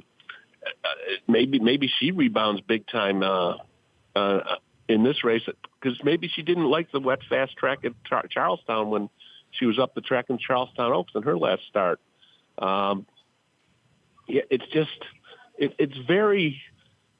from a handicapper's perspective, it's just really a crapshoot heading in the races like this. And I know a lot of guys that won't play on an off track. They just won't do it. So, there's that to be considered too. I just think that it's unfortunate that this is their biggest day and they have to deal with these conditions. Although they've been very lucky. I think this is the first time they've had an off track for the PA Derby day since I think 99. Yeah. I think that's the date. Has it been that long? Wow. I believe, yeah. I mean, they usually have really good weather, and it's a big crowd that comes here. People come out in the picnic area. They have their hat giveaway. It's a very popular day here. And it's not like it's Saratoga where you have, the tourists that come in from all over the place, and of course people come from everywhere. This is basically the Ben Salem crowd, the hardcore regulars, and the people that live around here that come out to the races once a year. They come to this day, and it's I'll be shocked if they have a big crowd here today, because just coming over here from the hotel, it was like usually I walk from the hotel, but I drove today because it was like driving through a monsoon. Yeah, it's a challenging day in Ben Salem, Pennsylvania at Parks, but we wish everybody a very safe trip with whatever decisions are made to contest these races. One of the races, Timmy, that I'm really looking forward to is the Grade 2 Gallant Bob, which is race 11. It precedes the 2 Grade 1s, the Cotillion and the Pennsylvania Derby. And I'm going to talk with trainer Guadalupe Preciado coming up in just a few minutes after our next commercial break. And he sends out Gordian Knot, who is 6 for 8 lifetime. He's kind of carrying the hopes of the local horses there. He's been really, really good, but this is a big test going up to a Grade 2 race, competing in Great Estates Company for the first time. Have you gotten a chance to see Gordian Knot or talk to Guadalupe at all throughout the week about his horse? That is one person I have not talked to, because our main focus with the job here has been on the Cotillion and the PA Derby horses. So we really haven't done a lot with the undercard races. But yeah, you're right about that. And there's another interesting horse in here, Damon's Mound, who got a lot of buzz last year when won the stake at Saratoga, but sort of fizzled out after that. He's in this race too. And, Steve Asmussen has Rivet and one of his 3 that are on the grounds for this. It would be a feel-good story for Gordian Knot to win. He's going to take some money because for one thing, he's on a 3-race winning streak, but I don't know if I could pull the proverbial button on this one. This will be the first time he's been on an off track, and who knows if he's going to like it or not. Yeah, question marks there. And again, Guadalupe will try to answer some of those questions for us in our next segment. But yeah, great day of racing. And again, unfortunate that the weather is playing this role. Aqueduct already canceled today. Pimlico already canceled. Parks not canceling. And as Tim said just a few moments ago, it looks like the rain scheduled to let up later in the afternoon, which would be welcome news to everybody, horsemen and all the jockeys that are participating, and all the trainers that are going to have to, and for Tim Wilkin too, who has to walk around the track in the pouring rain. Thank goodness I brought my rain slicker. Did you bring your umbrella? Can you bring an umbrella? I never bring an umbrella to the track because usually a lot of tracks don't like the umbrellas. But I think what they're going to do too is the winner's circle presentations are all going to be held, I believe, in the paddock, and they'll unsaddle horses in the paddock rather than on the track because it's expected to be that crappy most of the day. Because when they say let up, it's still supposed to be raining. It's not like it's gonna stop and there's going to be a window where the sun's going to come out. It's going to be bad all day. And the one thing I think they're concerned about is if the winds show up. They're talking about, depending on who you listen to, people have talked about, weather experts have talked about gusts anywhere between 20 and 50 miles an hour. So that would be a huge concern too. I mean, I just hope they get the card in. Yeah. Well, Timmy, listen, stay dry, get a little coffee, a little food in you, and get ready for your next appearance here on the show. You're going to be back with Dale Romans in just about an hour and 15 minutes, I guess it is, 10:30 Eastern. We'll get a chance to hear from you guys again and talk about some of the hottest topics in the sport today. Well, I still should be dry by then. All right, brother. I appreciate it. Thank you for taking time to do this, and stay safe up there. All right, Mike, I'll talk to you in a little bit. All right, that is Tim Wilkin here on the Horse Racing Radio Network. Again, coming back with Dale on I Ask, They Answer at 10:30 Eastern. When I come back after this short break, you're going to hear from trainer Guadalupe Preciado as he joins me live from Parks. I'll talk to him about his concerns over the weather with Gordian Knot, who goes in the Grade 2 Gallant Bob. This is the Equine Forum, presented by TwinSpires on HRRN. This is HRRN, Horse Racing's voice. Race to TwinSpires, where you can unlock a $25 risk-free bet. Just use the code HRRN25 when you sign up. And if your first bet doesn't win, TwinSpires will refund your account up to $25. Wagering on the app is fast with free past performances, insider picks, and power plays every day you wager. TwinSpires. Download the app today to earn your $25 risk-free bet. Void where prohibited. For terms and conditions, visit TwinSpires.com. Must be 18 or older, 21 and older where applicable. For help with a gambling problem, call 1-800-GAMBLER. Hey everyone, it's the Baron with this week's North of the Border report presented by Woodbine Entertainment. Fresh off a resounding maiden-breaking score, Mecco McKee steps up to the stakes ranks in Sunday's $100,000 Bull Page at Woodbine. A 7-furlong E.P. Taylor turf test for Ontario-sired 2-year-olds, the Bull Page is part of a 10-race card that also includes the running of the filly companion, Victorian Queen. Trained by Bill Theranos for owners Terra Horse Farm, and Natural 8 stable, Mecco McKee heads into the bull page in winning form, courtesy of a 6-length romp in the 5.5 furlong Tapeta race on August 19th. 6 starters, including Mark Casse trainee Olivia Rose, who broke her maiden last time out by 13 3/4 lengths, will contest the Victorian Queen. Trainer Kevin Attard sends out the duo of Van Du and War Painter, and Never Silent from the barn of Catherine Day Phillips arrives at the $100,000 Victorian Queen off a third in the Catch a Glimpse on August 20th. First post for today's program is 1:15 p.m. In other news north of the border, 26 accomplished runners from around the world are nominated to the 84th running of the $750,000 Canadian International, one of Thoroughbred Racing's most storied events. The Grade 1 Stakes, for 3-year-olds and up, contested over 1.25 miles on the E.P. Taylor Turf Course, is scheduled for Sunday, October 8th at Woodbine. And that's your North of the Border report for this Saturday morning. For more updates and racing information, visit woodbine.com or follow along on both Twitter and Instagram at Woodbine TV. You're listening to the Equine Forum on HRRN, presented by TwinSpires. Gordy and Knott confronting the top two on the outside and those white blinkers on the inside. Stud Lovin' is hanging tough. In between horses, Joey Freshwater down the center of the track. DePoli making up some ground. Gordy and Knott has put away Joey Freshwater, now to contend with Stud Lovin'. Here comes Praetorian Guard. Watch him on the outside. There's the 16th left to go. Gordy and Knott on the outside. Praetorian Guard flying with every stride. Gordy and Knott, Praetorian Guard, those two hit the wire together. Final time, 1:19.4 in the Salvatore M. Dabunda Sprint Stakes.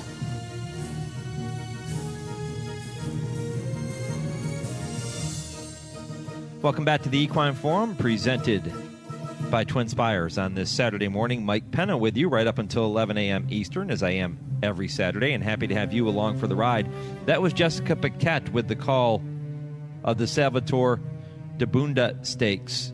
That was at Parks on August 22nd, and Gordy and Knott getting the victory that day. I told you in the previous segment when I was talking with Tim Wilkin that Gordy and Knott has been really, really good for trainer Guadalupe Preciado, who we are efforting now, set to join us here in just a few minutes. We'll get a chance to talk with Guadalupe about his very talented sprinter.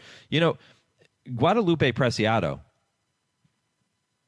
probably isn't the household name of certainly isn't the household name of a Todd Pletcher, a Bill Mott, a Steve Asmussen, a Bob Baffert. But he is the household name for people that have followed racing for a long time in the Mid-Atlantic states, because Guadalupe has had a lot of success throughout his career. He has trained a slew of greatest stakes winners and has saddled more than 2,100 winners. And today he can add to that resume with a victory in the Gallant Bob. And Guadalupe is with me now from a rain-soaked Parks in Bensalem, Pennsylvania. Guadalupe, good morning, my friend. Good morning. How are you? I'm doing very well. I'm really excited to talk with you about your talented sprinter, Gordy and Knott. Listen, he's a horse that has just been so consistent, 6 for 8 lifetime, steps up today to the greatest stakes level. But you obviously think a lot of him if you're putting him in this spot. Well, he do everything we'd like to see. And today will be a good test to see what kind of horse he can be. But I don't know about the racetrack. I think will be very sloppy, you know. But we will see what kind of horse can be in the slop. Yeah, I just talked with my good friend Tim Wilkin, who has been on site at Parks throughout the week covering the other big races too, the Cotillion and the Pennsylvania Derby, and he was talking about the forecast, and there's a chance that some forecasters are saying it could lighten up this afternoon, but the track is going to be very, very wet. Gordy and Knott has never competed on a wet track. What gives you the confidence that that won't be an issue? You know, that it's only guesses, you know. We think he can hold it good. He can be okay, but you never know to when you're running. What is it that makes him so good? Well, he's a nice horse, you know. So far, everything he do very good. When did you first think that this horse could have that I don't know, that special quality. 6 for 8 lifetime, that's not easy to do. When did you first get a sense that you had a runner on your hands? Well, I'll be honest with you. Last year, when he broke the maiden at the state race that day, and we thinking to run first time in a stake, and we decided running in a maiden race. But you know what? The distance, the same the stake and the race, he broke the maiden, and he ran faster than the stake. We know in the beginning he breathing good, and we thought he gonna be a nice horse. And we take the time with him. Yeah, I think you have to when you have a horse that shows you that kind of precocity early on. I think taking your time and putting them in the right spots as you've done. And that's one thing too, Guadalupe. You didn't have to rush him into a graded stakes race. This is his 9th lifetime start, and he's just making his graded stakes debut. So you have been very patient with this horse. Yes, the owner, he like to get a horse the best he can to be ready to the big race. He no got too crazy in the beginning right away. He like to see what kind of horse is for us. And today I think is a very good test, to see what kind of horse can be. He'll run with nice horses. It's got to be nice to run out of your own stall too and not have to ship. Yes, I did it last year. I win that race last year in the same way. When I win the race when Scaramouche last year. Yeah. And I win the race when another horse we call Fable Tail. I run that horse in the Breeders' Cup later too, but I win that race a couple times, and we'll see today. Talk to me about preparing a horse like Gordian Knot for a big race like this, Guadalupe. He's had 2 bullet workouts since that last win at Parks on August 22nd, so he's obviously doing extremely well in the mornings. But how do you go about getting a horse ready to peak for a big race like this? Well, the horse he's fast. That's why he got the best work in the day. It's hard to hold him. I mean, we try to go as slow he can, but he's fast. Whatever you're doing, it works. You mentioned Scaramouche, who won the race last year for you, and then Favorite Tail back in 2014, taking the Gallant Bob. That was when it was a grade 3. Now it's a grade 2. Do you see any similarities between Favorite Tail and Scaramouche and what you're seeing from this year's running? Scaramouche is a kind of horse he can get a different pace. Maybe it's not that fast like a Fable Tail. Fable Tail used to be very fast, his speed. But Scaramouche got one pace and he can go probably longer. He went and go mile one time ready.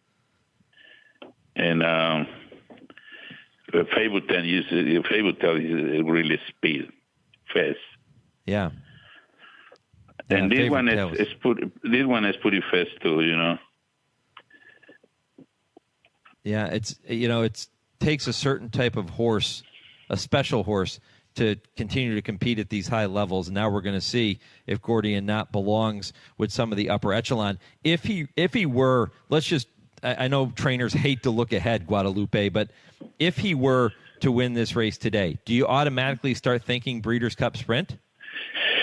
You know what? I got the same problem when Fable Tail, because he's not nominated for that, and I wait to next year, and we go all the way to Gulfstream Park to run and know you win, and we win that race in Gulfstream, and he got in the Breeders' Cup for free, and only need pay for the nomination. It's like another $50,000.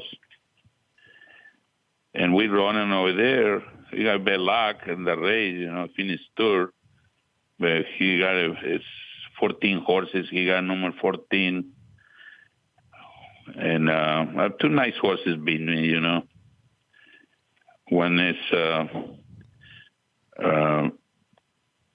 what's the name? Ron Happy win the race. Yeah. And Private Son finished second. And I got beat not that far, you know, not even 2 lengths. But I lose a lot of ground in a turn. It was so wide. So could you see yourself skipping the Breeders' Cup even if you were to win the Gallant Bob, or would you maybe talk to the owner and see if he'd put up the money to nominate him? Well, that depends what happened, you know. How did he run today? Mm-hmm. You know, see how much he showed. Well, the purse is $400,000, so he'll pick up 60% of that if he can get the victory. Yes, so well, that goes a long way. Yeah, I mean, he got money. You know, that's not the issue. It's the problem is can the horse compete? Can he belong in that race? Is different, you know. Yeah, and having to go all the way to the West Coast, right? Exactly. Like when I go on favorite tale, I go to Kentucky, go to Keeneland. It's not that bad. Yeah, that's a much easier ship than having to go all the way to California. Yeah, that time when I go on favorite tale, we got so bad luck since the beginning. We need to get out of the racetrack because some horse got sick, got herpes. Mm-hmm. And I need to go to the farm to try to have in a half-mile track. And later I want to breed the horse because I over there by Ferry Hills. And then the guys not let me go to the track to breed the horse. And later I'm lucky in Delaware let me breed the horse. And Mr. Mooney, after the horse breeds, he told me you want to stay here to when you go to the Breeders' Cup in Delaware, finish the racing in that time. And I stayed there. Very nice what he did for me. But that day, we go to the Breeders' Cup, the van broke down halfway. You know, and I talked to the groom. He told me to come with the Toro truck, pull the van, when the horse in the back. You got one cup in front and one behind. Get it out the road. You know, and you have to be kidding. Everything goes so bad. Remember, he run very good. Yeah. Well, I hope it's a smoother ride for you with Gordian Knot, and I hope he runs extremely well today. Talking with Guadalupe Preciado, who is the trainer of Gallant Bob contender Gordian Knot, and he's one of the horses that's going to take money in there. He's 5-1 on the morning line, so yeah, he's a contender even though he's locally based. Don't let that fool you. And Guadalupe knows how to win this race. He's done it twice, looking for win number 3 this afternoon. Let me ask you a question about the racetrack, Guadalupe, because we started by talking about the weather and the amount of rain and the amount of water that's going to be on that racetrack. You've raced over it many times. What is that track like when it gets wet? And is there anything they can do to get it to kind of drain a little bit? Sometimes most everybody knows over here, we need to be careful on the rail. Sometimes get it pretty bad. Pretty bad as in deep, you mean? Yes. You go see everybody go here in the middle of the racetrack today. Mm-hmm. Well, let's hope it's a safe day, and let's hope Gordian Knot runs his race. And Guadalupe, I really do appreciate the visit here this morning. Best of luck, and we'll see what materializes after this race today. All right, well, thank you. Thank you for taking the time. That's Guadalupe Preciado here on the Horse Racing Radio Network. And again, Gordian Knot, I mean, why not him? No pun intended. 6 for 8 lifetime, 4 for 5 at Parks. He loves Parks. And that was interesting what he just said about the wet track. He said everybody's aware that the rail is not good when it gets wet. You have to be out from the rail, which is perfect, I would assume, for Gordian Knot because he breaks from post position number 10. So Guadalupe has to be thrilled about that. 6 furlongs on the main track. It goes as race number 11, the Gallant Bob, 4:35 Eastern, 1:35 out on the West Coast. It's followed by the Grade 1 Cotillion with a post time of 5:20 Eastern, and then the Grade 1 Pennsylvania Derby at 6:10 Eastern Time. So those are races 11, 12, and 13 on a marathon 14-race program at Parks later today. Let's hope that weather holds out for everybody. And again, safe trip to everybody involved up there in Bensalem, Pennsylvania. When I come back, I'm going to continue to talk about the Pennsylvania Derby. I'll do that with trainer Brad Cox, who is getting ready to saddle the very talented 3-year-old in his barn, Saudi Crown.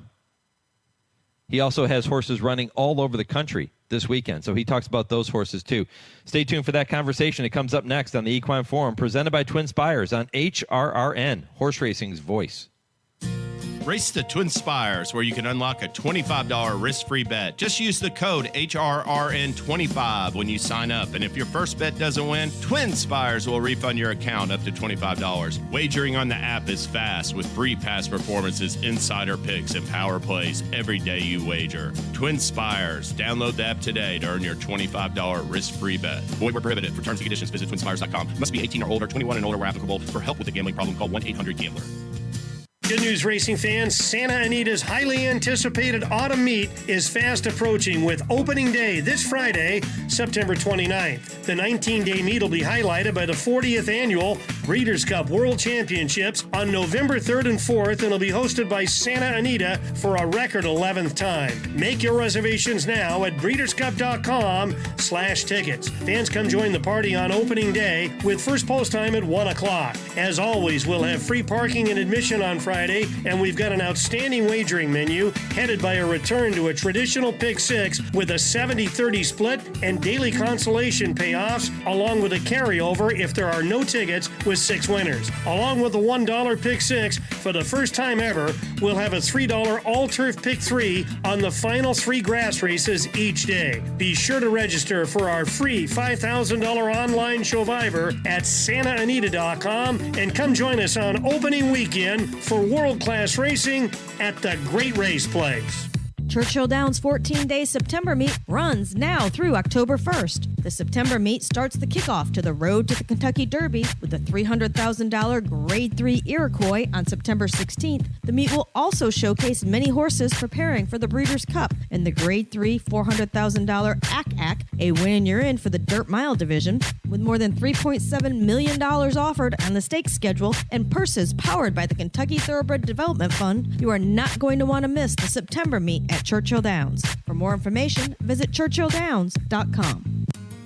Adina Stallions set the gold standard, all #1 in their category.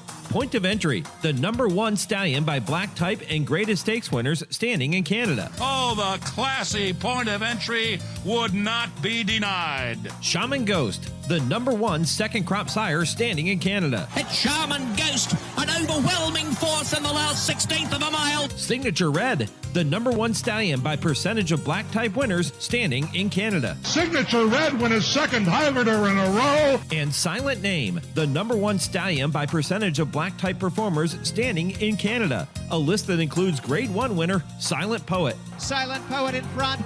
Admiralty Pier out the ground, but Silent Poet has won the Highlander Stakes. And don't forget Adina's new sire, American Guru. His first crop are now yearlings of 2023. American Guru, the son of Unbridled Song, whose family have already set their gold standards around the world. You're listening to the Equine Forum on HRRN, presented by TwinSpires. Saudi Crown comes to the quarter pole, leading the way. Forte at the rail. Angel of Empire. Disarm hit show in the center of the track. Less than 3/16 to go. Forte trying to get off the inside to try and run down Saudi Crown. He's in a tight spot. Angel of Empire outside of him. A thriller in the Jim Dandy.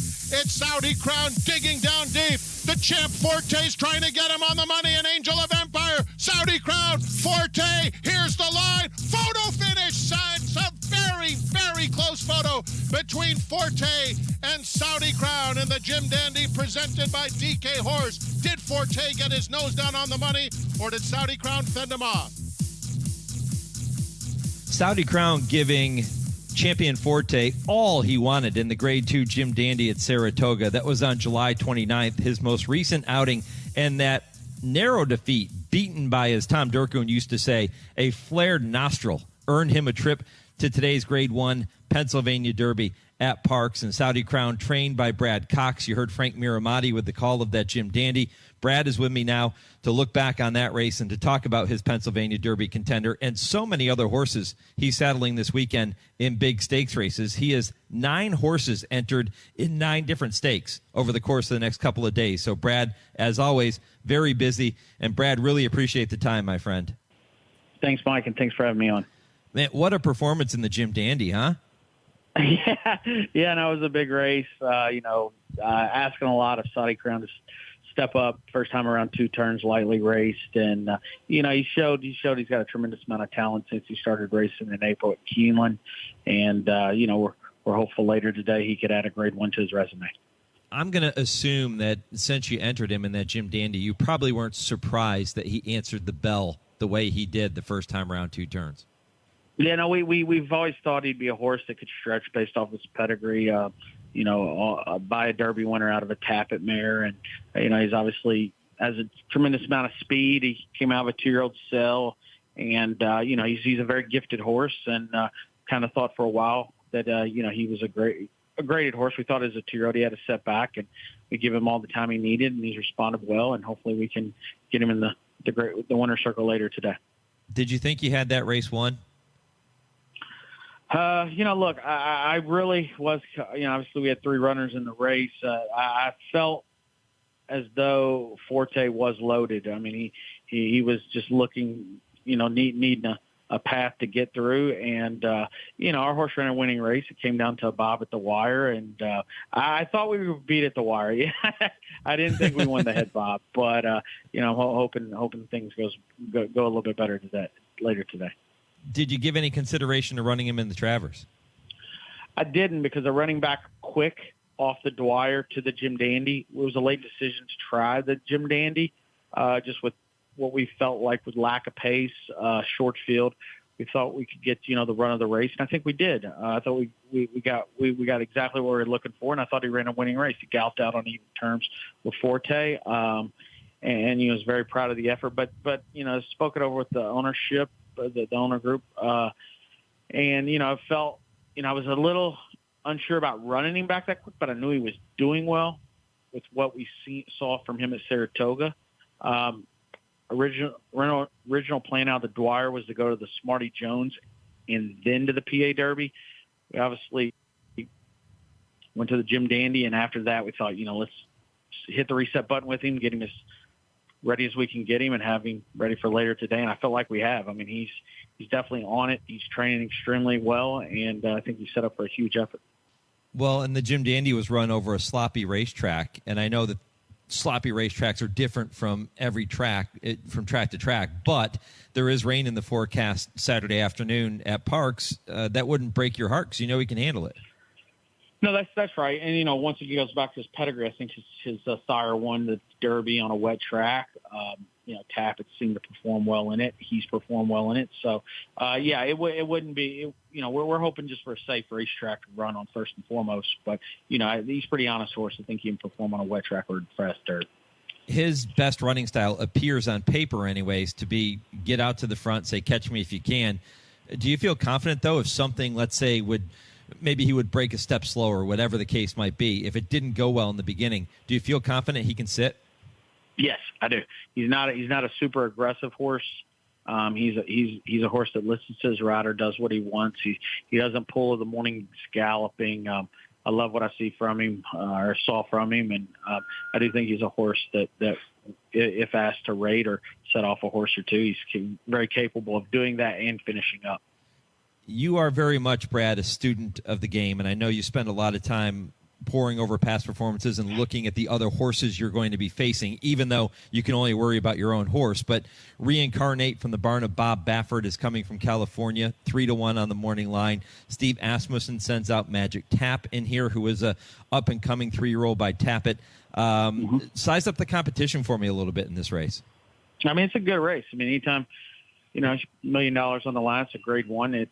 You're going to have runners, and when you're facing trainers like that, they're not sending just horses to fill a race. So it's a solid race. We're going to have to, I think Saudi Crown's got to run every bit as well as he did in the Jim Dandy, maybe better to get there because he's going to get some challenges throughout. It seems like the 3-year-olds now are starting to kind of take over, at least in terms of the Breeders' Cup Classic picture. You see horses like Archangelo and then Arabian Night, and a lot of these top 3-year-olds starting to emerge, and seems like they're getting better and better as we make our way toward the Classic. Do you see Saudi Crown as a horse that's continuing to develop and maybe can throw his hat into the ring when we get closer to the Breeders' Cup in November as being a top contender? Yes. And, I've been asked that by a couple other people, and ultimately we'll know later today if he's a horse that's going to pursue the Breeders' Cup and, what race in the Breeders' Cup, right? I don't know if it'd be the Dirt Mile or the Classic. Once again, based off pedigree, I think he has the pedigree to go a mile and a quarter. It's at a track where speed, you'd like to think speed's good in regards to Santa Anita. A couple of years ago when Nick Sko was after he won the Dirt Mile, we obviously marched forward this following year, and he was able to carry his speed around, going a mile and a quarter at Del Mar. Del Mar is another track that lends itself, to speed, and we'll see. But yeah, I think this is a horse that, based off what he's shown us, he's Breeders' Cup caliber. It's just if it's going to be this year, and if it depends on which race. How good do you think this 3-year-old crop has turned out to be? I think it's good. I think there's horses that are obviously developing. I think we've got a very, very good group. We had a lot of horses that are on the trip. We're on the Triple Crown Trail. Angel of Empire is obviously getting a break. Hit Show's still at it. He's in the Oklahoma Derby Sunday. I think we have 3 really good colts that were not part of the Triple Crown that'll be a factor, hopefully, this year and into next year with First Mission, Bishop's Bay getting a break. He'll be back at some point, and obviously Saudi Crown. So I think it's a very good group of horses. I want to talk to you about Hit Show in just a minute. By the way, visiting with trainer Brad Cox here on the Equine Forum, presented by TwinSpires on the Horse Racing Radio Network. Let's shift gears and go to Churchill Downs and the races taking place later today. Because I mentioned you had horses entered in 9 stakes over the course of the next 2 days. 3 of those are at Churchill Downs later today. With the Bourbon Trail Stakes, you have 2 in there, and you have 1 in the Harrods Creek Stakes, which is Ever So Mischievous. Tell me a little bit more about the Harrods Creek and about Ever So Mischievous. A nice horse that's, done most of his running around one turn.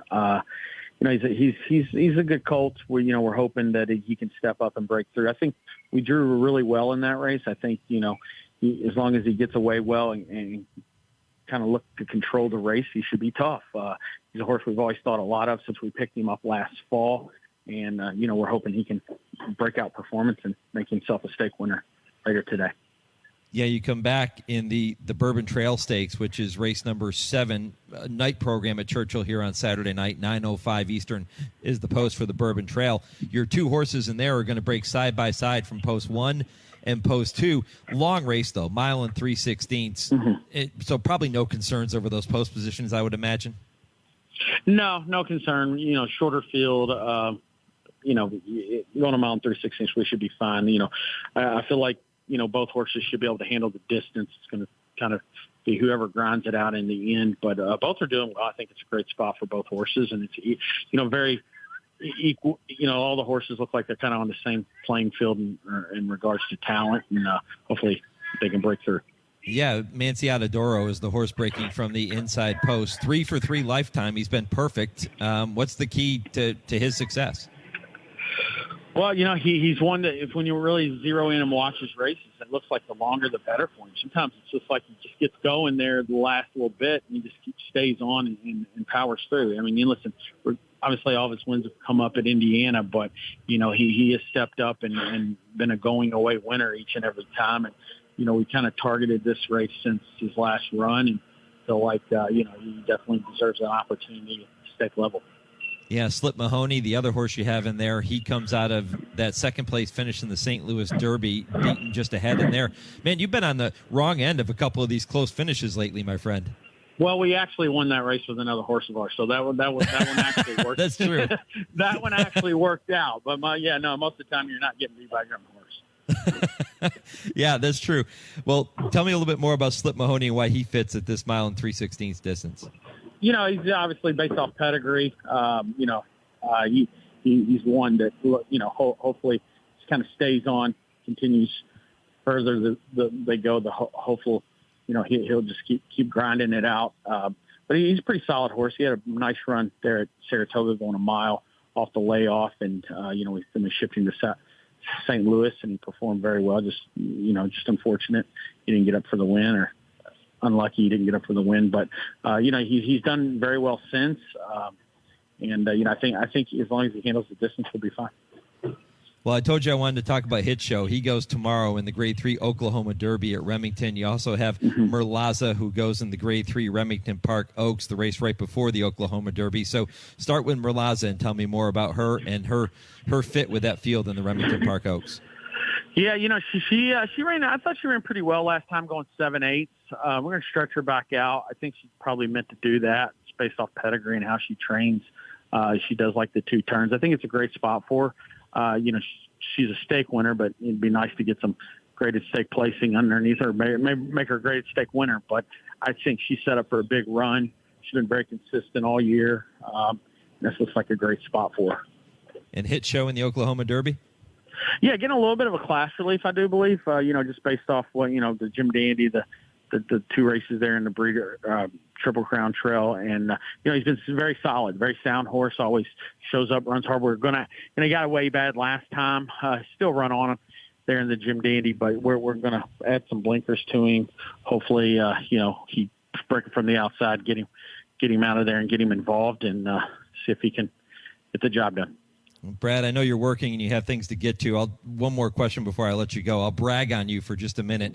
More than 2,100 wins to your credit, and I was starting to go back through and look at your greatest stakes victories here in 2023, and I got to about 15 or 18, and I got tired of counting because the list just kept going. How do you keep doing this year in and year out, man? Incredible. Yeah, listen, you got a lot of help, a lot of good horses, a lot of great clients, and that's ultimately the key to all of this. And honestly, I love it. This is what I enjoy doing.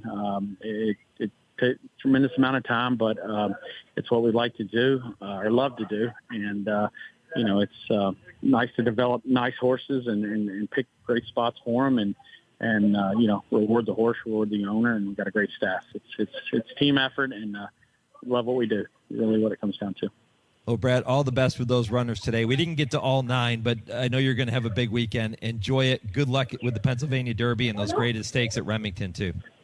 Thanks, Mike. Talk to you soon. All right, appreciate it. Trainer Brad Cox here on the Horse Racing Radio Network. Yeah, loaded. And maybe some people will look at his summer and say, okay, well, maybe it's a little bit of a quieter season for Brad Cox. I don't think so.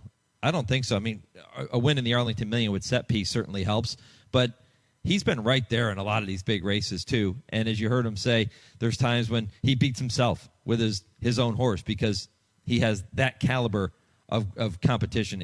It's incredible what Brad Cox is doing. But my thanks to Brad for taking time here this morning. We'll get to a short break, and I'll come back with more. This is the Equine Forum on the Horse Racing Radio Network. Woodford Feed, where tradition merges with technology. Family owned since 1940 and providing exceptional customer service, Woodford Feed specializes in the highest quality feed, using only the finest ingredients to ensure optimal nutrition for your horses. In addition, Woodford Feed can help with all your farm needs, including field seed, fertilizer, and weed control. So whether your horse is sprinting around the racetrack or has a foal by her side, count on Woodford Feed to provide the quality nutrition necessary to perform at the highest level. Woodford Feed, Versailles, Kentucky. Did you receive a call or message that mentioned Social Security and demanded immediate action? Did the caller know your Social Security number or other personal information and tell you that your Social Security number had been used in connection with the crime? Did you feel worried that your Social Security number might be suspended, your bank account might be frozen or seized, or you could be arrested? That is not the Social Security Administration. Social Security will not threaten you, demand your personal information, or instant payment. Email or text you pictures or documents, or use a real government official's name to gain your trust. Social Security does not accept payments by gift card, prepaid debit card, internet currency, or by mailing cash. Criminals use these forms of payment because they are hard to trace. Do not be fooled. Hang up. Ignore them. Report this criminal activity to the Social Security Administration Office of the Inspector General at oig.ssa.gov. Produced at U.S. taxpayer expense. I'm William Shatner. I've been around a long time, but I'm truly humbled when I see the real battles our brave, paralyzed veterans have faced defending our freedom. And when they come home. I had just come home from serving over in Germany. Next thing I know, it was 3 weeks later. I was paralyzed. While parachuting with my platoon, my parachute didn't open. I broke my neck. It left me paralyzed for the rest of my life. I was on a routine patrol, and we were in the desert of Kuwait, and the vehicle flipped and landed on top of me, which left me paralyzed from the waist down. Okay, folks, this is heroism. That's why I'm proud to support Paralyzed Veterans of America, because they've kept their promise to never leave a fallen soldier behind. A roof over their heads, accessible homes, cars, jobs, benefits. PVA has brought me back to life. Show them their sacrifice hasn't been in vain. Go to PVA.org to learn how you can make a difference. Want to get the latest HRRN content directly on your computer or mobile device? Then subscribe to our podcast using the Podbean app or Apple Podcasts. Just go to hrrn.podbean.com on your computer and click follow, or download the Podbean app and search HRRN. You can also find us on Apple Podcasts and listen to our latest episodes anytime. Don't miss a thing. Subscribe to our podcasts today. You're listening to the Equine Forum on HRRN, presented by TwinSpires. Well, I've been asking you throughout the morning to weigh in on our poll question, and my thanks to everyone who has taken time to do so. In honor of Amazombie passing away at Old Friends this past week, I asked you, who is your all-time favorite sprinter? And many of you taking time to email the show, many of you responding here on our social media pages, and here are some of the responses. Lost in the Fog getting a lot of attention. You know, I think that's a great choice, too, because I think when people think about, and again, this is not necessarily the greatest sprinters of all time. This question is more about your personal favorites for whatever reason. And I don't know if a lot of people, when they think about the top sprinters of all time, Lost in the Fog isn't the first name that pops into your head. But he was really, really good. Prospect Bay, that's a good call from Alan on Twitter. Steve says too many good ones, but 5 off the top of my head. La Verdad, good call there. Mitoli, Jackie's Warrior, Kelly Kipp, and Groupie Doll. Yeah, Groupie Doll was special to me too. Bonnie says Extra Heat. One of her personal favorites was also Sunny Sunrise because she galloped him. Yeah, I love that. Good call. Jeff says Housebuster and Groovy. Gino, heck of a Ralph. Maggie says, let's see, I'm going to go a while and say Groovy because I think he still has the highest buyer and was sprint champion, moved to a lot of trainers, but was a great horse. And Carlos Martin responding to that post saying, he did move to a lot of trainers, but found a home when my father took over and developed him to a champion sprinter in 1987. Think he won 12 stakes races with him. Yeah, great stuff. And again, I love when you expound upon the reasons why you like these horses for whatever reason, because it really makes it more personal. And keep those coming at HRN on Twitter, Horse Racing Radio Network on Facebook. And if you don't do social media, you can email the show, mike@horseracingradio.net. Here's another vote for Groovy. Leslie on Facebook says Groovy would be her favorite horse. Just a really cool horse with Groovy. So, again, keep those coming. And I told you some of mine. I mean, Groupie Doll is right up there for me. I think that she was simply fantastic. Whitmore, another one. Cherokee Run. There are just so many. You go down through the list, and those are some of the ones personally that I'll remember. Gulch, I'm surprised Gulch hasn't gotten any votes yet. You know, Gulch was tremendous. And there's just so many. But keep them coming. Keep them coming at HRN on Twitter, Horse Racing Radio Network on Facebook, and email the show, mike@horseracingradio.net. And I'll try to update those again as we move throughout the third hour of the program. This is usually the time, too, where I take a look at a couple historical dates in racing history as they apply to this particular weekend. And really, only one that I could come up with that I thought was really worth mentioning here. And this was on September 23rd, 1998. Clay Pewitt, a name that most people will not recognize. We owe it to Clay for inventing the electric starting gate. And he did that well over 60 years ago. He passed away at the age of 99, September 23rd, 1998. So there you go. Clay, the inventor of the electric starting gate. Yeah, pretty cool thing there. All right, if you missed any portion of the program to this point, and trust me, if you're just joining me, you've missed a lot. You missed Terry Finley with a tremendous look back on Carson's run in our first segment this morning. That was our Road to the Breeders' Cup segment. Great story there. Terry told that story for you very well in the 8:15 segment. Larry Jones was with me with an incredible remembrance of late Governor Brereton Jones. Tim Wilkin joined me live from Parks. Guadalupe Preciado also live from Parks. And Brad Cox just a few moments ago talking about his runners coming up this weekend. 2 hours down, 1 to go. Hour 3 is next, and it begins with the TwinSpires Triple Play. This week, Vance Hanson joins me to give you 3 races you'll want to keep an eye on this afternoon. 10:20, Kurt Becker takes you on his weekly Stroll Through Racing History. And at 10:30, I once again welcome Dale Roman's Tim Wilkin for I Ask, They Answer. If your local station is leaving us at this time, continue listening to the third hour of the program on Sirius 216 XM 204 and streaming worldwide at horseracingradio.net. Hour 3 of the Equine Forum coming up next, right after a 10-second pause for station identification. This is the Horse Racing Radio Network.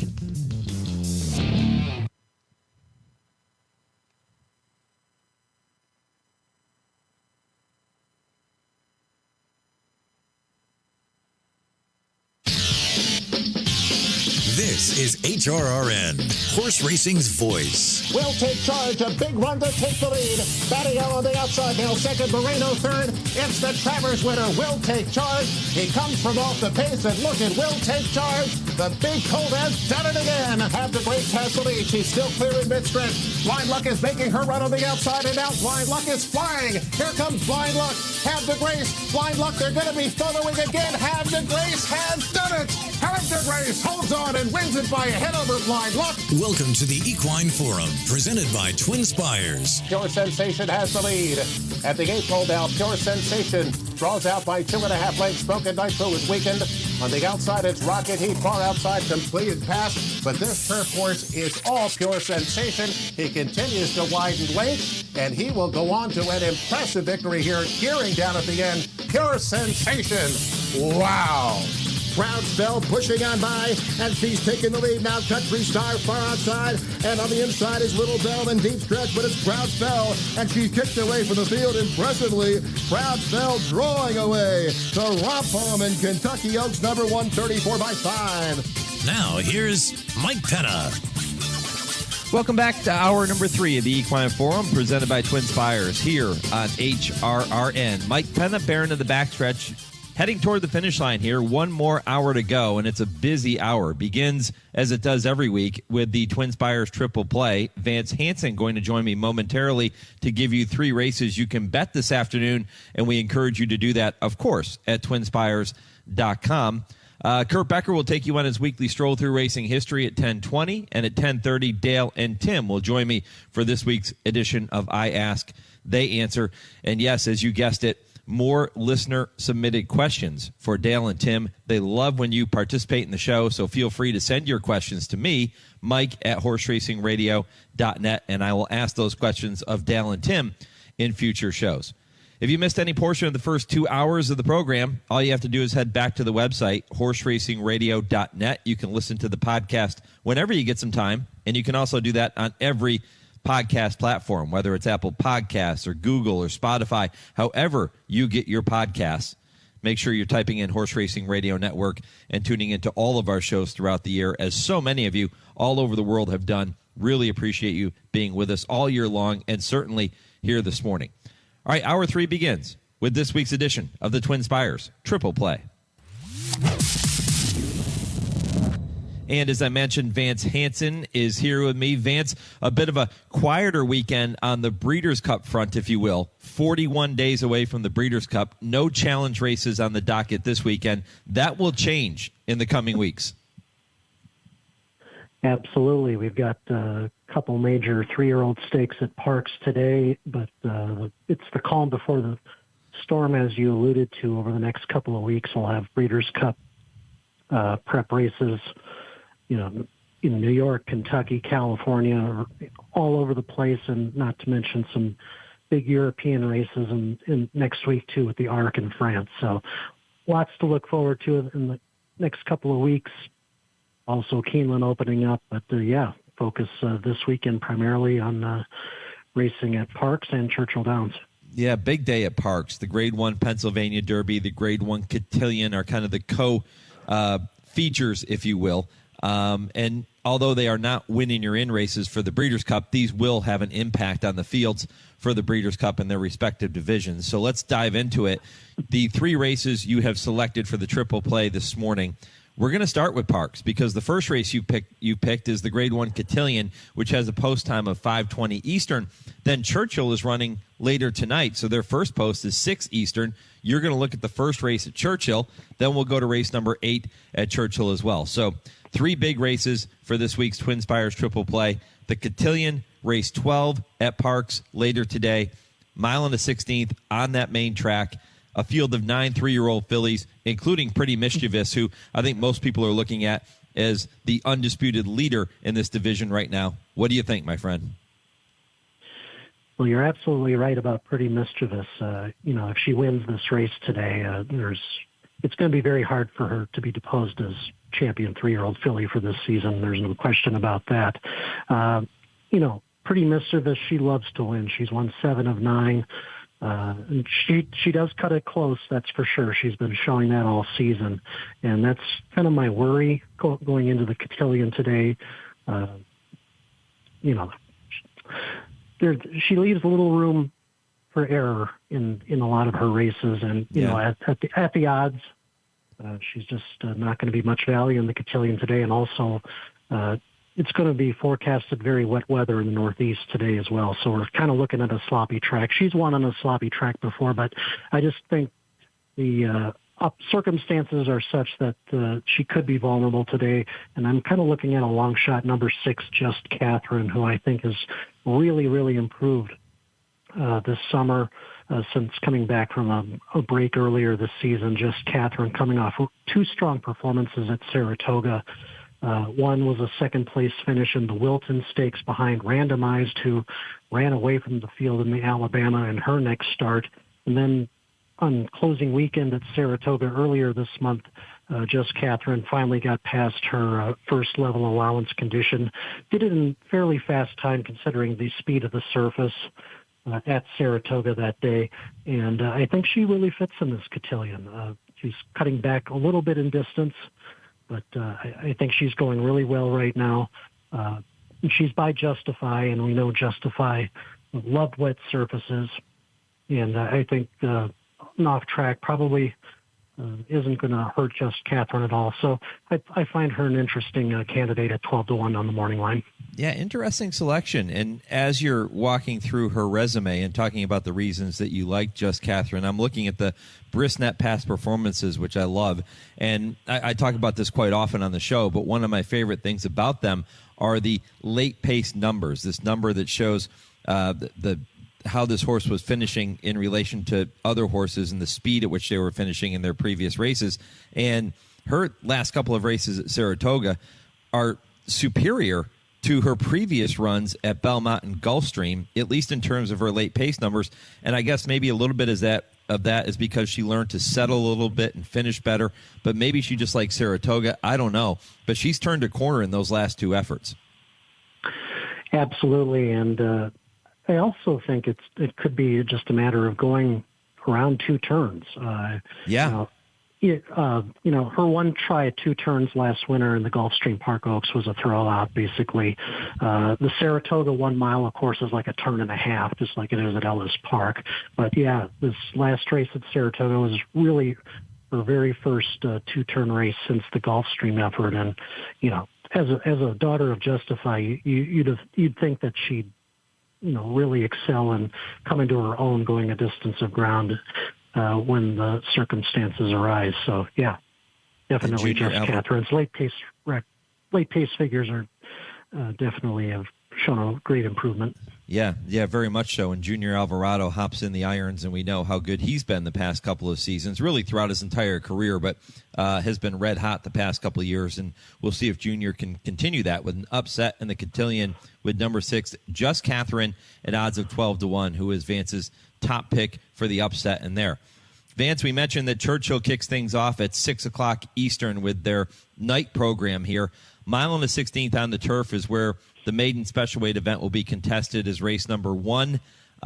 These are 2-year-old girls, and listen, you get a young group like this going a mile and the 16th on the turf, there's probably a lot of directions to go if you're looking for value. So how'd you see the first at Churchill? Yeah, it's a fascinating race. I mean, we've got several horses that have run once or twice that obviously have some upside to them, including the morning line favorite, number 10 weighted average for Chad Brown, who rallied for third in her debut at Ellis behind a filly named Austere, who went on to win a stakes at Kentucky Downs pretty impressively. The only thing forcing me to side against that horse, obviously, is the fact that she is going to be bet down in this race. But this race also has a lot of interesting first-time starters, and the one that kind of caught my eye for this is number 7, Without Cause. Now, trainer Mark Casse doesn't have the most stellar first-time starter statistics, nor does the trainer jockey combo of Casse and jockey Adam Beschizza, but I'm kind of willing to overlook that part of her resume and just kind of note what a nice pedigree this filly has. She's by Omaha Beach, and we know how well the Omaha Beaches are running, not only on the dirt and the turf and in their debuts. The dam of Without Cause is Withhold, who is a half-sister to last year's champion turf mare Regal Glory. And Withhold has thrown one turf winner so far, and that horse was only tried on the turf once, and that was at Delaware Park last season. And he won on debut after a lengthy spell as a maiden. And that horse also is from the sire line of Warfront as well. So there's lots of pedigree angles to like about this filly going in. And also, a glance at her work tab, she's been showing some nice speed in her morning trials, up to 5 furlongs at Churchill last month. Really above average works as far as speed is concerned. So Without Cause could be a horse to look at here at 12-1. Vance, I love it. You're not messing around this morning. A couple of 12-1 shots to kick off the first 2 legs of the triple play.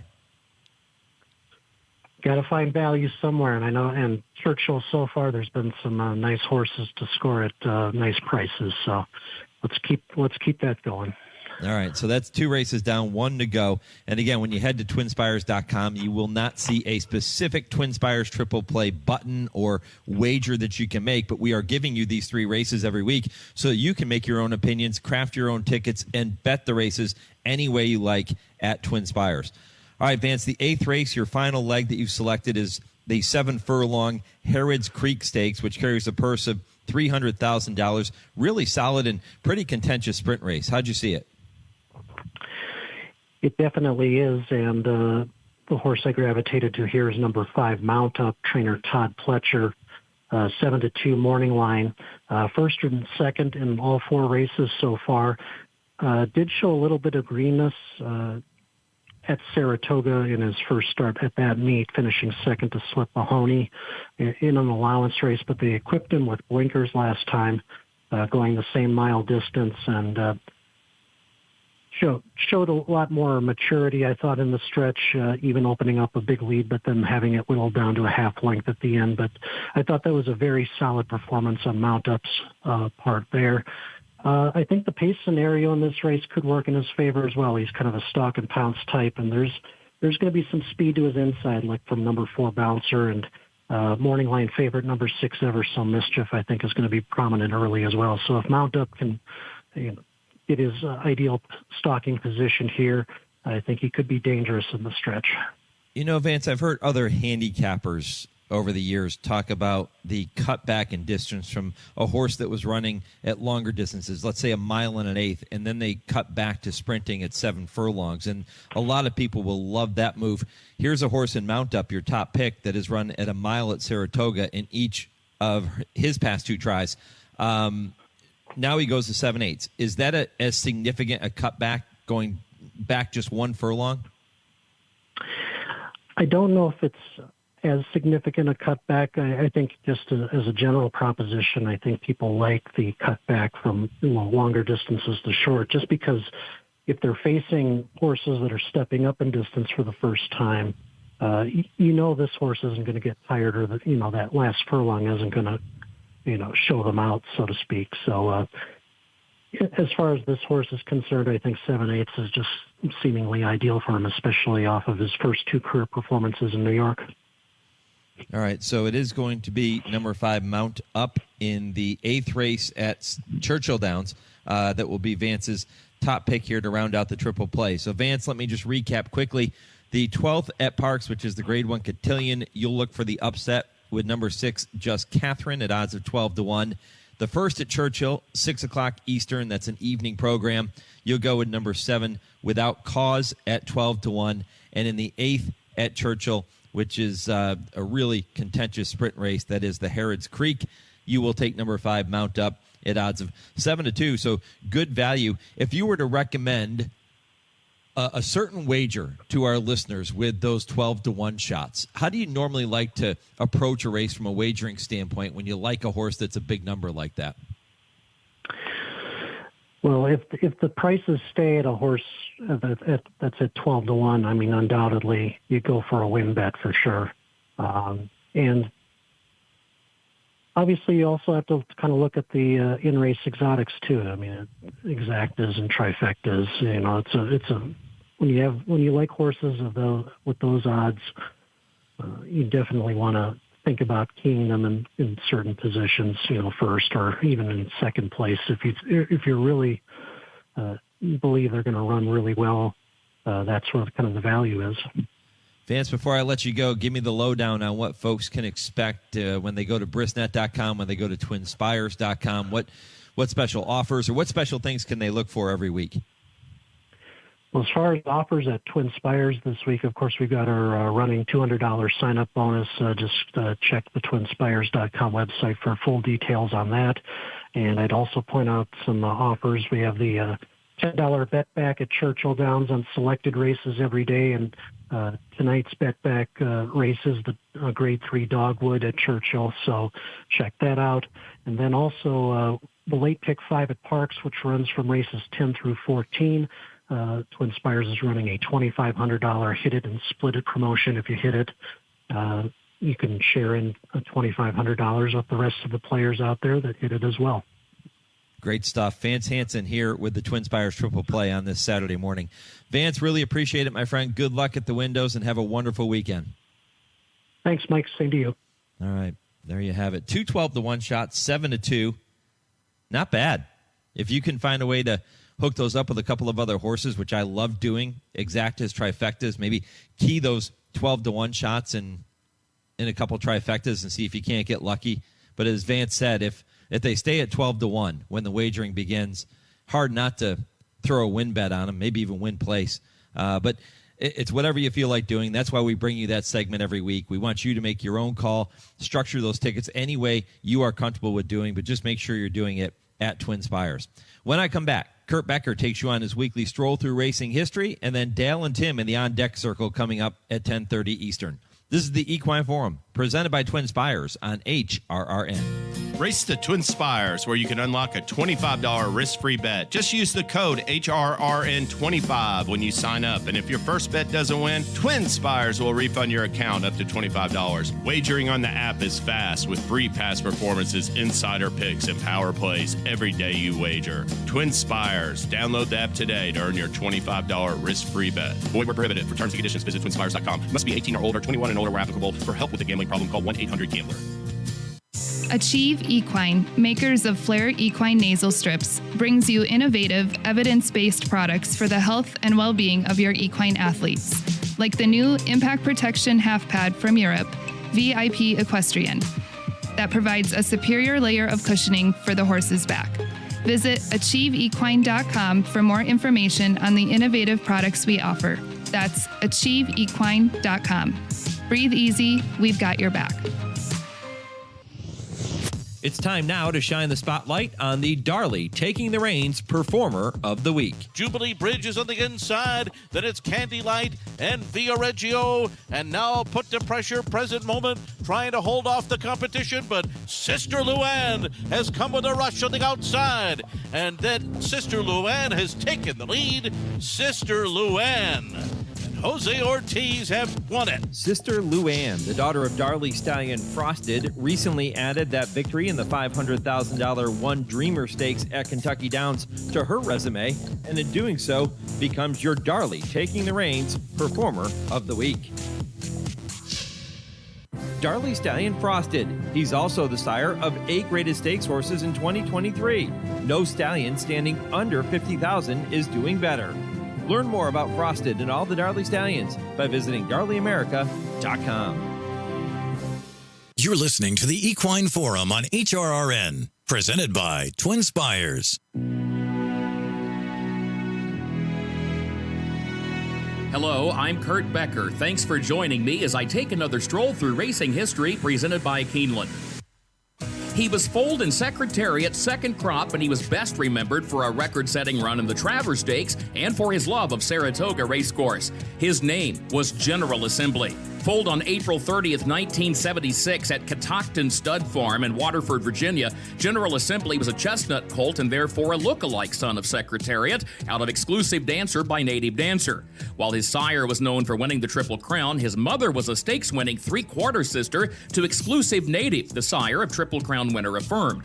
General Assembly's dam, in fact, had topped a horses in training sale at Belmont Park in 1970 at a price of $130,000. Signing the ticket was Diana Firestone, and she and husband Bert Firestone would retain the filly for breeding purposes upon completion of her racing career. In fact, they had booked her to Secretariat during his first season at stud, and she had produced a yearling which the Firestones sold for $275,000. But the Firestones decided to keep General Assembly, who was described as a racy-looking colt, and they would not be disappointed. It was said that Secretariat's first crop had been a disappointment and had raised question marks, but his second crop would raise headlines. Just a couple of years earlier, future Hall of Famer Leroy Jolly had trained Honest Pleasure to an Eclipse Award for the Firestones, with Jolly having enjoyed considerable success with juveniles in the mid-1970s. He had trained both Foolish Pleasure and Honest Pleasure to championships at age 2, in addition to training Grade 1 winning juvenile for the moment. General Assembly made his debut on July 14, 1978, leading most of the way and winning a maiden special weight at Belmont Park. Among the colts he beat that day was Rivalero, which would later become a multiple graded stakes winner. General Assembly's second start came in the Grade 2 Saratoga Special, which he won by 4 lengths over future graded stakes winner Smartin. His time for the 6 furlongs was 1:09 flat, which broke a stakes record which had stood since 1944. Despite having just 2 wins from 2 starts, General Assembly had so impressed onlookers that one reporter remarked, "Off Little Racing, he is seen as having unlimited potential." Remaining at Saratoga and running next in the Grade 1 hopeful, General Assembly went to the post as the odds-on favorite under jockey Darrell McHarg and posted a convincing triumph by nearly 7 lengths. His time for the 6.5 furlongs was 1 minute 16 and 2/5 seconds, just 2/5 of a second slower than his sire, Secretariat, had run the race a few years earlier. It led some to declare General Assembly the best male juvenile in the East. But then came 3 consecutive losses. In the Cowden Stakes at Belmont Park on September 27th, General Assembly lost to unbeaten Tim the Tiger by a head, and then came back-to-back losses to a rising superstar named Spectacular Bid. General Assembly finished second to the future Hall of Famer in both the Grade 1 Champagne Stakes at Belmont and the Grade 1 Laurel Futurity by a combined margin of nearly a dozen lengths. Spectacular Bid, of course, would remain the dominant horse of the crop the following year as a 3-year-old. General Assembly would run second to him at the Kentucky Derby, but would finish off the board in both the Preakness and the Belmont. But with Spectacular Bid on the sidelines for 10 weeks after his loss in the Belmont Stakes, General Assembly would come to Saratoga on August 18, 1979 for the 110th running of the Travers, and he would capitalize on the fact Spectacular Bid was not in the lineup. Marshall Cassidy with the call. General Assembly has the lead still by 4. It's Martin in second by 6. Private Account on the rail is third. On the outside, King Green, then Devonerdale, the filly, approaching the 16th pole. General Assembly extending to an 8-length lead, and Martin is second. General Assembly in front. And under the wire, an easy winner. General Assembly was Martin second, and Private Account was third. The time on the board, a new stakes and track record here at Saratoga, 2 minutes even for the 1 1/4 distance over a sloppy main track. Despite racing over a sloppy track, General Assembly won the Travers by a record margin of 15 lengths and a stakes and track record time of 2 minutes flat for the 1 1/4 under jockey Jacinto Vasquez. It ran his record to a perfect 4 for 4 at Saratoga, including an allowance win just 2 weeks earlier. General Assembly retired from racing 2 months later following a victory in the Grade 2 Vosburg at Aqueduct. He would see stallion duty in Ireland, the U.S., France, and Germany, and he would sire 31 stakes winners by the time of his death in March of 2005 at the age of 29.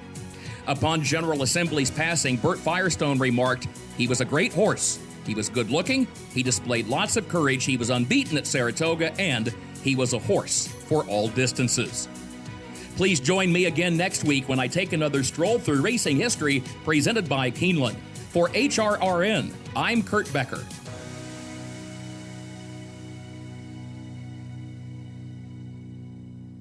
And once again, my thanks to Kurt and to Keeneland for making those segments possible each and every week. If you have missed any of Kurt's Stroll Through Racing History segments, all you have to do is head back over to our website, horseracingradio.net. You can check out the special podcast page dedicated to those stories and listen to every single one. There have been some amazing ones.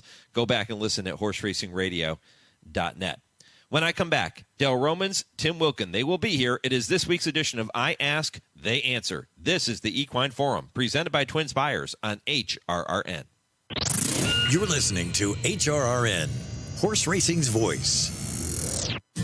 Race the TwinSpires, where you can unlock a $25 risk-free bet. Just use the code HRRN25 when you sign up. And if your first bet doesn't win, TwinSpires will refund your account up to $25. Wagering on the app is fast with free past performances, insider picks, and power plays every day you wager. TwinSpires. Download the app today to earn your $25 risk-free bet. Void where prohibited. For terms and conditions, visit TwinSpires.com. Must be 18 or older, 21 and older where applicable. For help with a gambling problem, call 1-800-GAMBLER.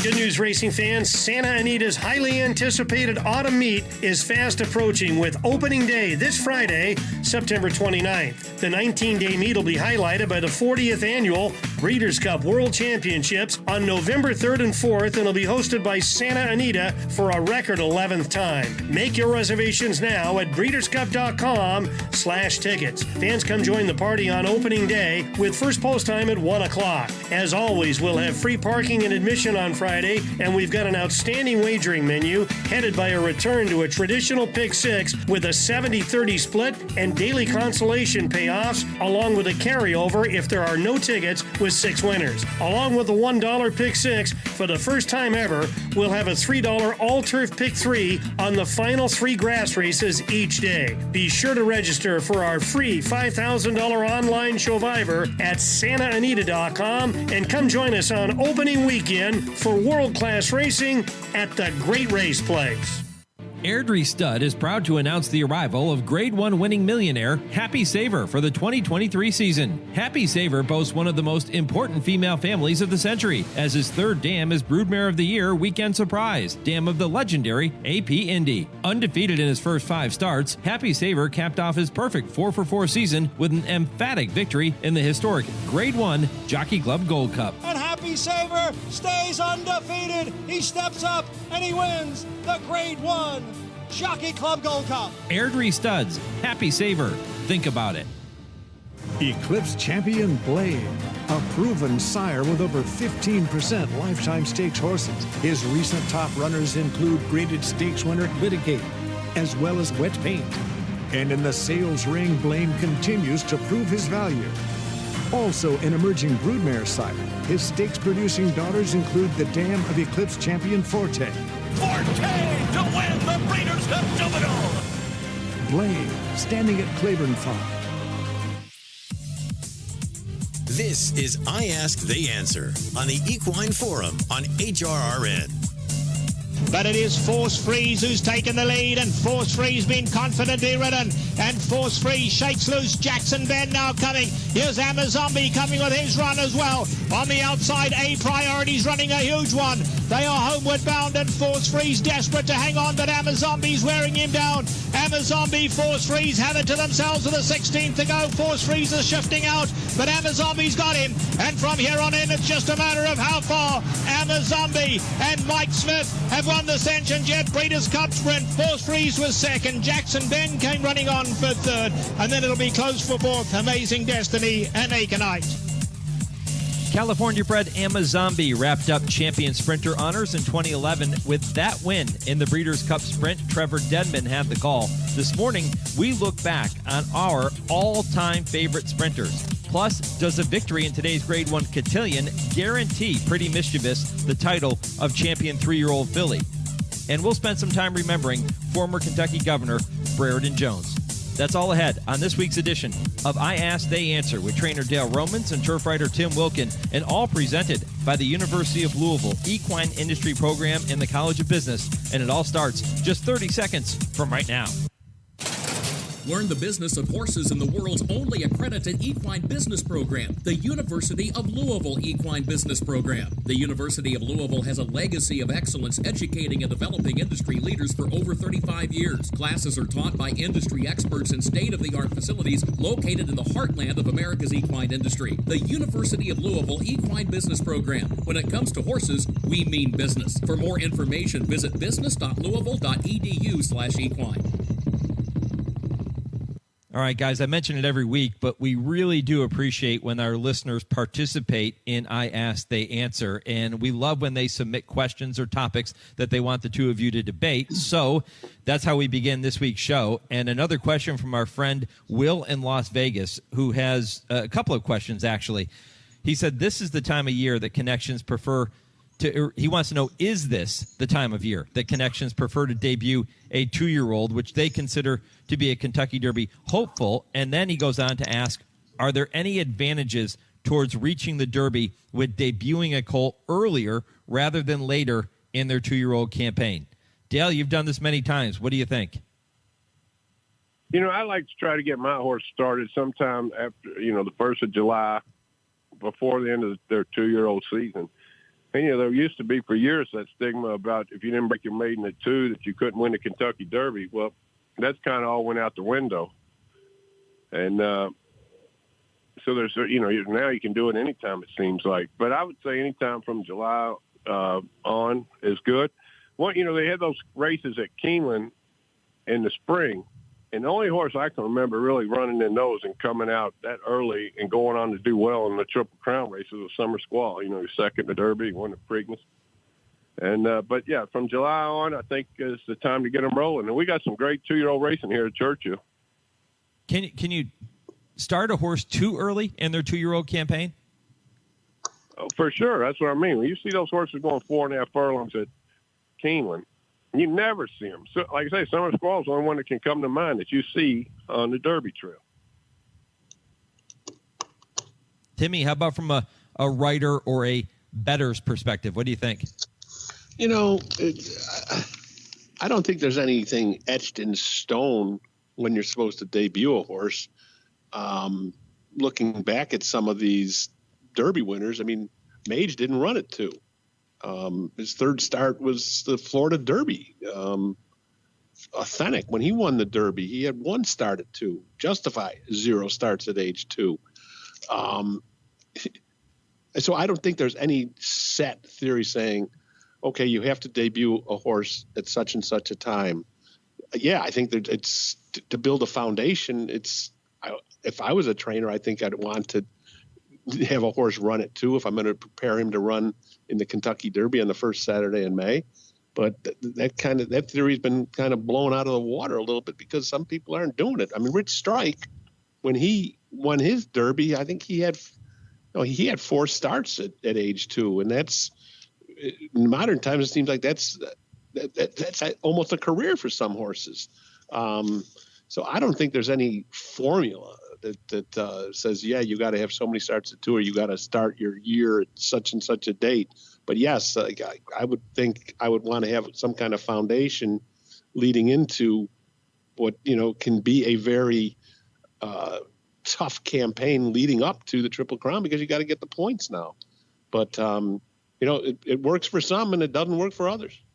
Why do you guys think that we went all of those years with the outlook or the theory that you had to have a start as a 2-year-old if you wanted to win the Kentucky Derby? And now in recent years, as you both just alluded to, we're starting to see that go by the wayside, and horses are waiting till 3 to make their debuts, and they're still winning the Kentucky Derby. What's changed? Dale, any idea? I have no idea.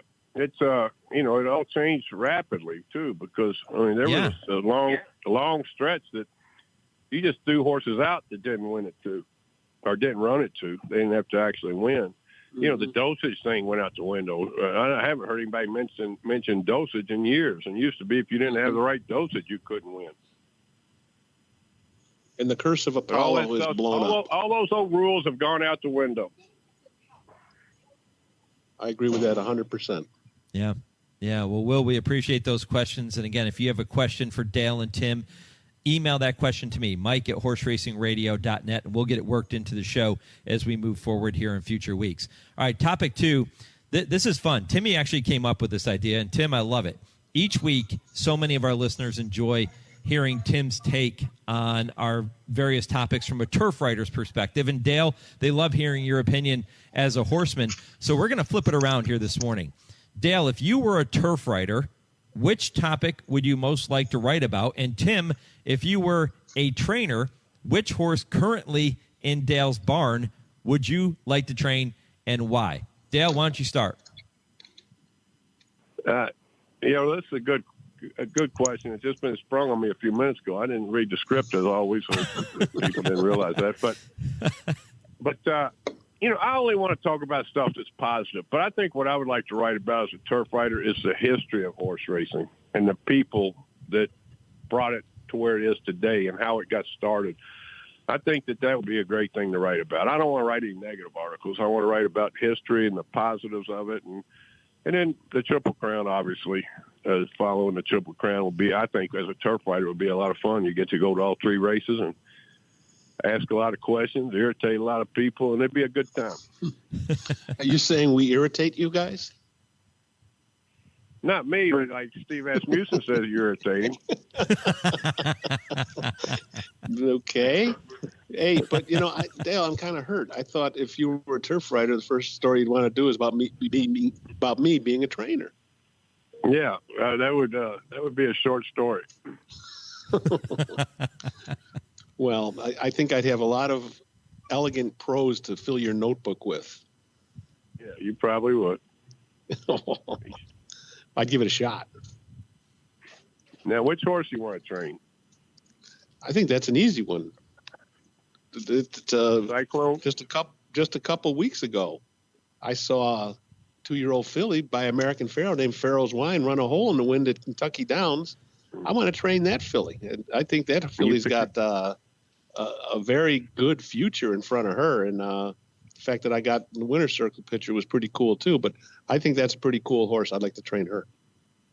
I think you picked a good one there. I mean, she's hopefully she can get in the stake at Keeneland in the opening weekend and get herself into the Breeders' Cup. I mean, she looks so professional doing it, and that's not an easy course to run on. Yeah. I was trying to decide whether I'm going to work it on Monday or Tuesday. What do you think I should do? But me being the trainer? Yeah. I think you should run her work her on Monday. All right. How far do you want me to go? This will be the first work back? No, second. Oh, let's go 5 furlongs then. I got you. All right. We've got it done. Now you trained her into the Breeders' Cup. All right. Do I get a trainer's fee if we win? Nope. Well, I got to get something. You get a shout out here on the show, Timmy. Yeah, that's what you get. Get a shout out. Pat on the back. Well, you can get me in the winner's circle of that one too at the Breeders' Cup out in California. Yep. That would be fun. Tim, would you have won the Preakness with Shackelford? Would I have? Yeah. I don't know. That was a pretty good training job Dale did after the hardest thing about training Shackford was getting the tack on him. He was a tough horse, right? He was tough. He was always. I mean, he was 3 foot in the air when I'm still trying to tighten the girth. See, now I would pay to see that. I would pay money to see Timmy trying to get the saddle on a horse and tighten the girth with a horse like Shackelford. Yeah, I might get kicked in the teeth, but I'd give it a shot. When we ran into Travers, he was acting a fool in the paddock, and I took him to a different part of the paddock to saddle him, and the guy yelled at me, said, "Good luck today." I said, "And what? Went in the race or getting a tack on him?" I remember when I was working at Keeneland in Horse ID, and I was working with Barb Borden before she went on to become a state steward, and there was a horse that would come into the paddock, and I kept begging Barb to let me flip one of the lips because all I ever got to do was deal with the paperwork. I never got to flip a lip and check for the tattoo number. And she said, "Okay, I'm going to let you do it with a horse named Bundy Rum." Do you remember that horse, Bundy Rum? No. Okay. He ran in Kentucky. He was nasty. He was mean. And so she told me she was going to let me do it with Bundy Rum. Thank goodness she didn't, because I wouldn't be able to type now and put these shows together because I wouldn't have any fingers left. But let me tell you, what trainers and identifiers do around these horses, loads of respect for everybody out there. It's tough. Some of them can be hard to handle. I've seen it. It's people that say the people that work around horses aren't tough. They gotta check again because they are very tough. They can take a lot.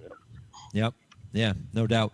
All right, that was fun, Timmy. We'll come up with more topics like that down the road. I like that. That was good.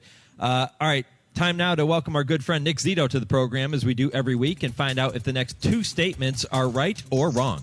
Yeah, right or wrong. Am I right? What do you think? Right or wrong? Yeah, right or wrong, Nikki. Here we go. Number one, Taba was officially retired to Spendthrift Farm this week. That's a decision which could greatly impact Tim Wilkin's Lost in the Fog team on our Showdown 2 competition.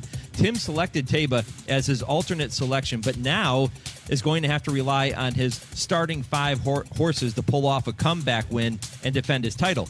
If I were to say that Wilkin's current lineup of Nest, Forte, Caravel, Defunded, and Wet Paint will be enough to complete a Silky Sullivan Zenyatta-like stretch run over the next 41 days, would I be right or wrong? Yeah, right or wrong. Am I right? Timmy, am I right? What am I supposed to say to that? Come on now. Of course you're wrong. I'm gonna my Fab 5 will make me proud by the end of this competition, the Breeders' Cup. That's what I said. I think all of that. Yeah, I think all of them. So I'm saying that you're right. I'm right. They will be enough. I think that all these horses, I think, will be running again before this year is out. 4 of them right now are working. Forte still hasn't worked back from the Travers, but I trust in Todd. I still think that I still have bullets in the holster, and I think I can still make a run at this. Currently 27 points behind the leader, Dale Romans, in Team Victory. Dale, what do you think? No chance. He didn't have a chance with Taba in the lineup. That didn't make any difference at all. Well, that's it's good to gloat when you're in front. But remember, keep watching out for the locomotive coming from behind. I'm going to gloat till the day somebody passes me, then I'm going to call him a cheater. Hey, you turned for home in front of Silky Sullivan and Zenyatta. You were feeling pretty good, too, until those final jumps. Yeah. I want you to enjoy this while you can. This won't happen. I want you to enjoy it while you can, and Michael as well. You guys enjoy it while you're on top. But, remember all the people that you met on the way down. All right. All right, number 2. Kentucky Oaks winner Pretty Mischievous is going for her 4th consecutive Grade 1 win in today's cotillion at Parks. She is the 2-1 morning line favorite. If she wins this race today, I'm going to say she is undoubtedly the 3-year-old filly champion no matter what happens in the Breeders' Cup. Is that statement right or wrong? Yeah, right or wrong. Am I right? Dale, what do you think? I think you're 100% right. Nice filly. Did everything. She's done everything you're supposed to do, and a deserving champion, especially if she wins. She might be without winning, but she's still, if she wins, she's a cinch. I agree with that. If Pretty Mischievous wins the cotillion, I don't know how you can't give her the Eclipse for the top 3-year-old filly.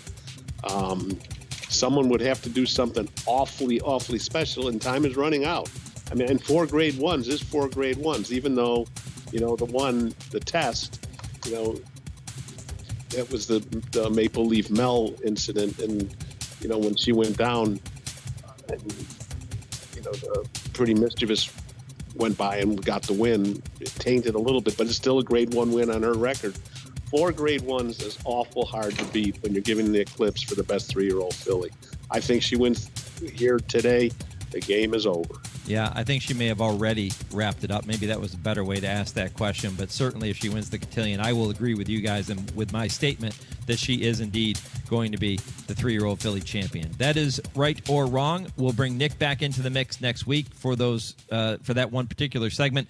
Guys, 2 more to get to, and our first involves the 2011 Breeders' Cup Sprint winner and champion sprinter, Amazombi. We heard the call of him winning the Breeders' Cup Sprint at the beginning of the show.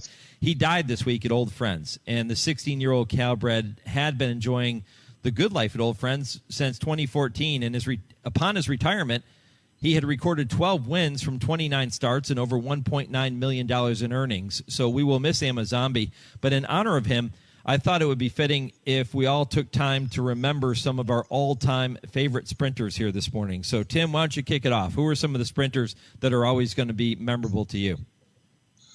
Well, there are a whole bunch of them. And, unfortunately, sprinters don't get the credit that they should get in this game.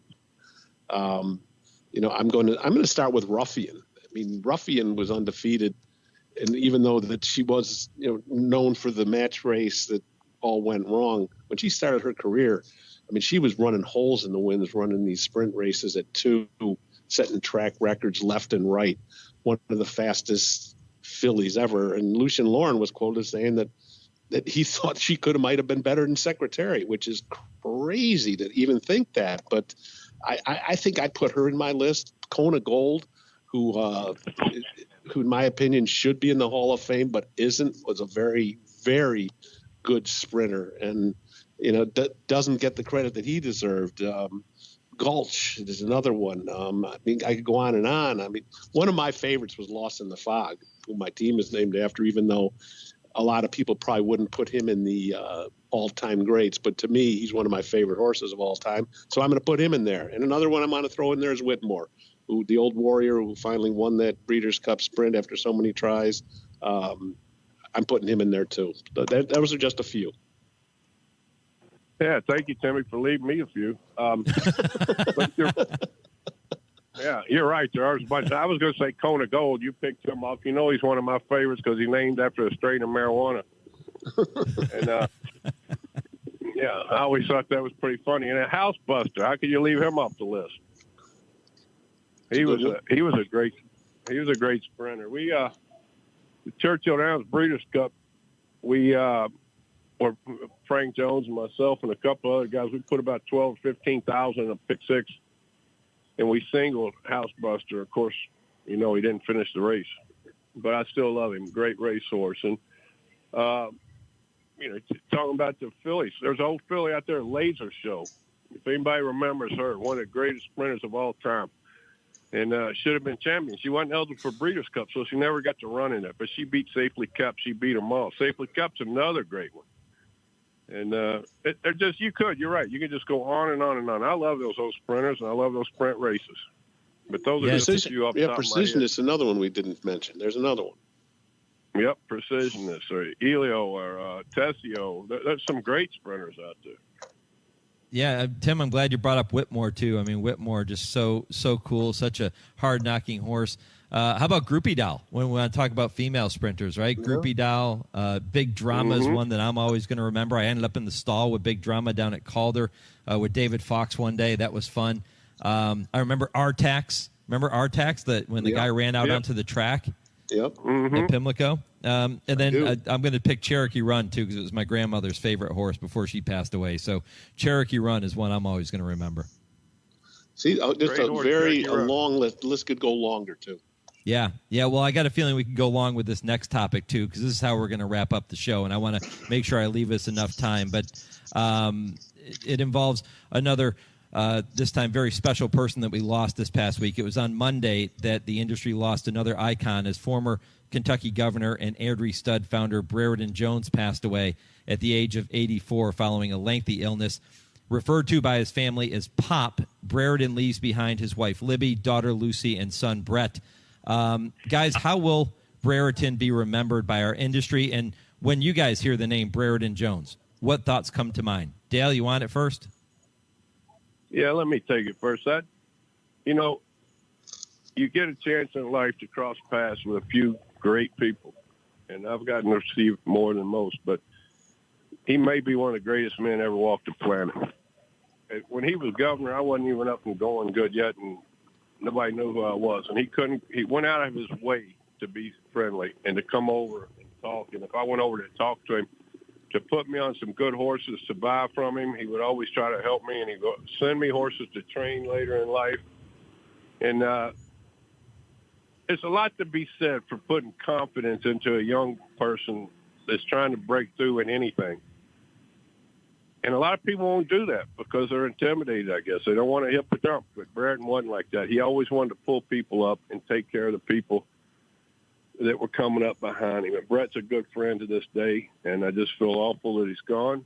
And Kentucky lost a great man when we lost Brereton Jones. I'm going to tell one quick story he liked to tell. When he was governor, he would have one day a week that anybody in the state could go and stand in line and go in his office and give him a complaint, tell him what they thought needed to be fixed, what the problems were in Kentucky.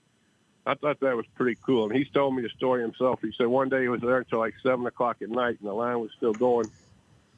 And this little older Kentucky lady walks in and brings him a candy bar and lays it on the desk. And she said, I have no complaints and no questions, but you're working so hard, you need a little nutrition, a little something to boost you, and I brought you a candy bar.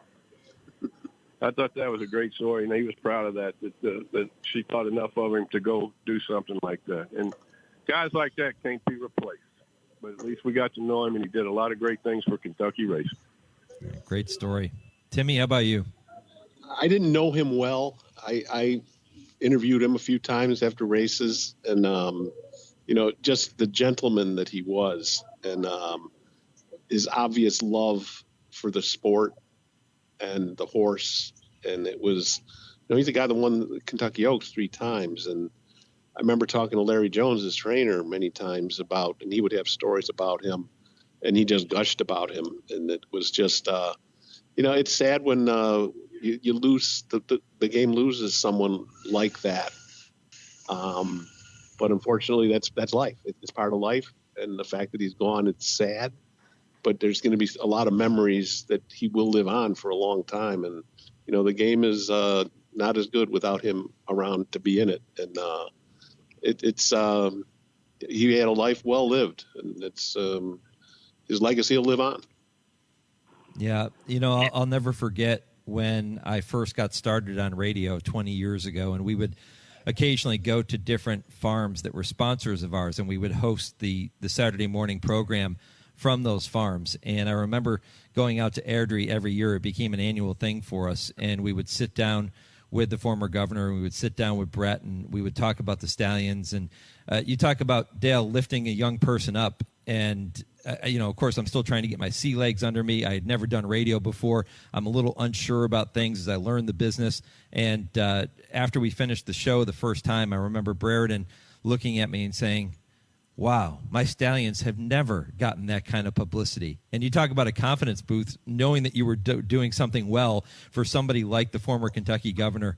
I'll never forget that moment, and all the times that we spent, whether it was a horse sale or an event, getting a chance to catch up and chat with him for a few minutes. He always had a smile, and certainly much appreciated. He'll be missed. That's a pretty cool story, Mike. Yep, wonderful stuff. All right, guys. Well, we're going to do this all over again next week, but it is time to wind down this program with this week's parting shot. So you each get an opportunity to make one final comment before we wrap up the show. Tim, why don't you kick it off first this week, my friend? I'm down here in beautiful Bensalem, Pennsylvania, working for the Parks Racing Notes team with Anthony Affronte and Tom Law. And we're looking at rain, but we're also looking at the Mummers from Philadelphia. We're going to come in. They always come in every Pennsylvania Derby day and play their crazy music. I'm not going to say I'm a big fan of it, but I always go out there and look at those crazy people. Love it. Dale? Yeah, I'm sitting on the back porch of Ottoman Country Club getting ready to have lunch with Terry Finley from West Point Thoroughbreds. And, we were just talking about Brereton, thinking about all the in memoriam this year is going to be crazy because we've lost so many great people in this game. Just people remember, life's good, live it to the fullest. Amen, brother. Amen. Say hi to Terry. He was with us earlier in the program. If you missed it, go back and check out the podcast as I went down the road to the Breeders' Cup with Terry Finley. Guys, appreciate it. We're going to do it all over again next week. Enjoy the weekend. Sounds good, Mike. As always, if you have a topic you want to hear Dale and Tim debate, email it to me, mike@horseracingradio.net, and I will get that topic worked into the show for you. I Ask, They Answer is presented by the University of Louisville Equine Industry Program and the College of Business. I'll be back with more. This is the Equine Forum on the Horse Racing Radio Network. Hi, Tony. Hey, Matthew. There's a reason why Tony's Steaks and Seafood is my favorite restaurant. It's because I want to feel part of the family. Isn't that right, Tony? That's right. There's a saying on the wall that I truly believe in. There's always room for one more at our table. We just want you to be part of our family. And believe me, you will be. It's Tony's Steaks and Seafood right across from Triangle Park. Visit them at TonySteaksandSeafood.com.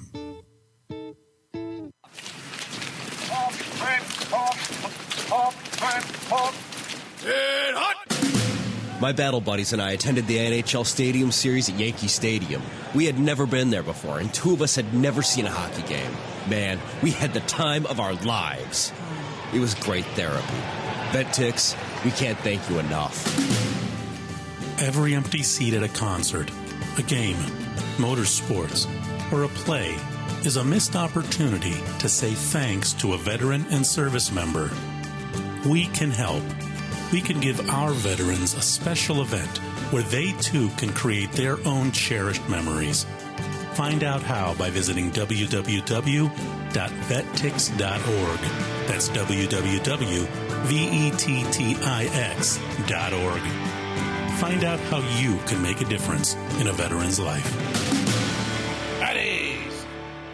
James Brown and Bill Cowher welcoming you back to Dennis Melvin's house. It's time for the Midnight Snack Run. This is one tricky obstacle course. Sticking to healthy habits in this kitchen is going to take focus and determination, but it can be done, JB. He's already entered the snack part of the course, and he's eyeballing a jar of chocolate candy. That is tempting right off the start. Uh-oh, he's reaching, Bill, but he pushes it away. Great stiff arm. He's approaching a plate of delicious-looking iced cookies. Oh, Dennis, you only want one of those. He blows right by him for the apple. Oh, the fridge. It's make or break time, JB. He stares down some rich-looking treats.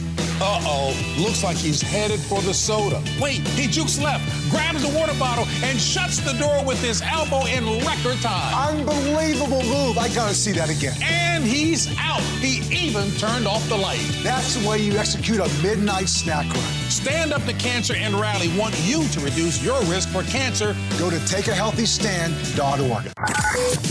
Thursday evenings, 6 to 7 p.m. Eastern, is the Brisnet.com call-in show. It's your chance to call in and let the Horse Racing Radio Nation know what's on your mind. Call us at 888-966-HRRN. That's 888-966-4776. And discuss the topics you choose in the world of thoroughbred racing. The Brisnet.com call-in show on Sirius 216, XM 204, and streaming live at horseracingradio.net.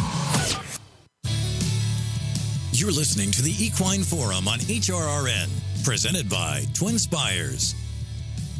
Well, the October issue of Blood Horse features 132 pages, including The Magic of Mandela by Jay Hovde. That shows the history that trainer Richard Mandela has the Midas Touch with his Breeders' Cup runners at Santa Anita.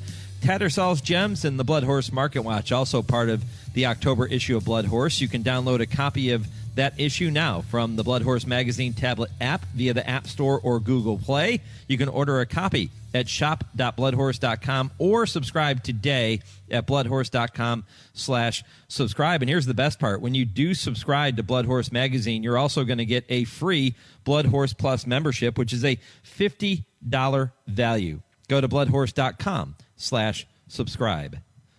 Well, fun show. My thanks to all of our guests for making this show possible. And to Dale and Tim in that previous segment, of course, Kurt Becker for his Stroll Through Racing History that he brings your way every single week. I know many of you enjoy that because you take time to email me and let me know, and I appreciate that. And Kurt certainly does as well. And to Vance Hanson for the TwinSpires Triple Play. A couple bombs selected by Vance this week. He came out strong. 12-1, 12-1, 7-2. For his 3 selections. If you missed that segment, you can go back on our website and listen to the TwinSpires Triple Play and hear his analysis and then play those races any way you like at TwinSpires.com.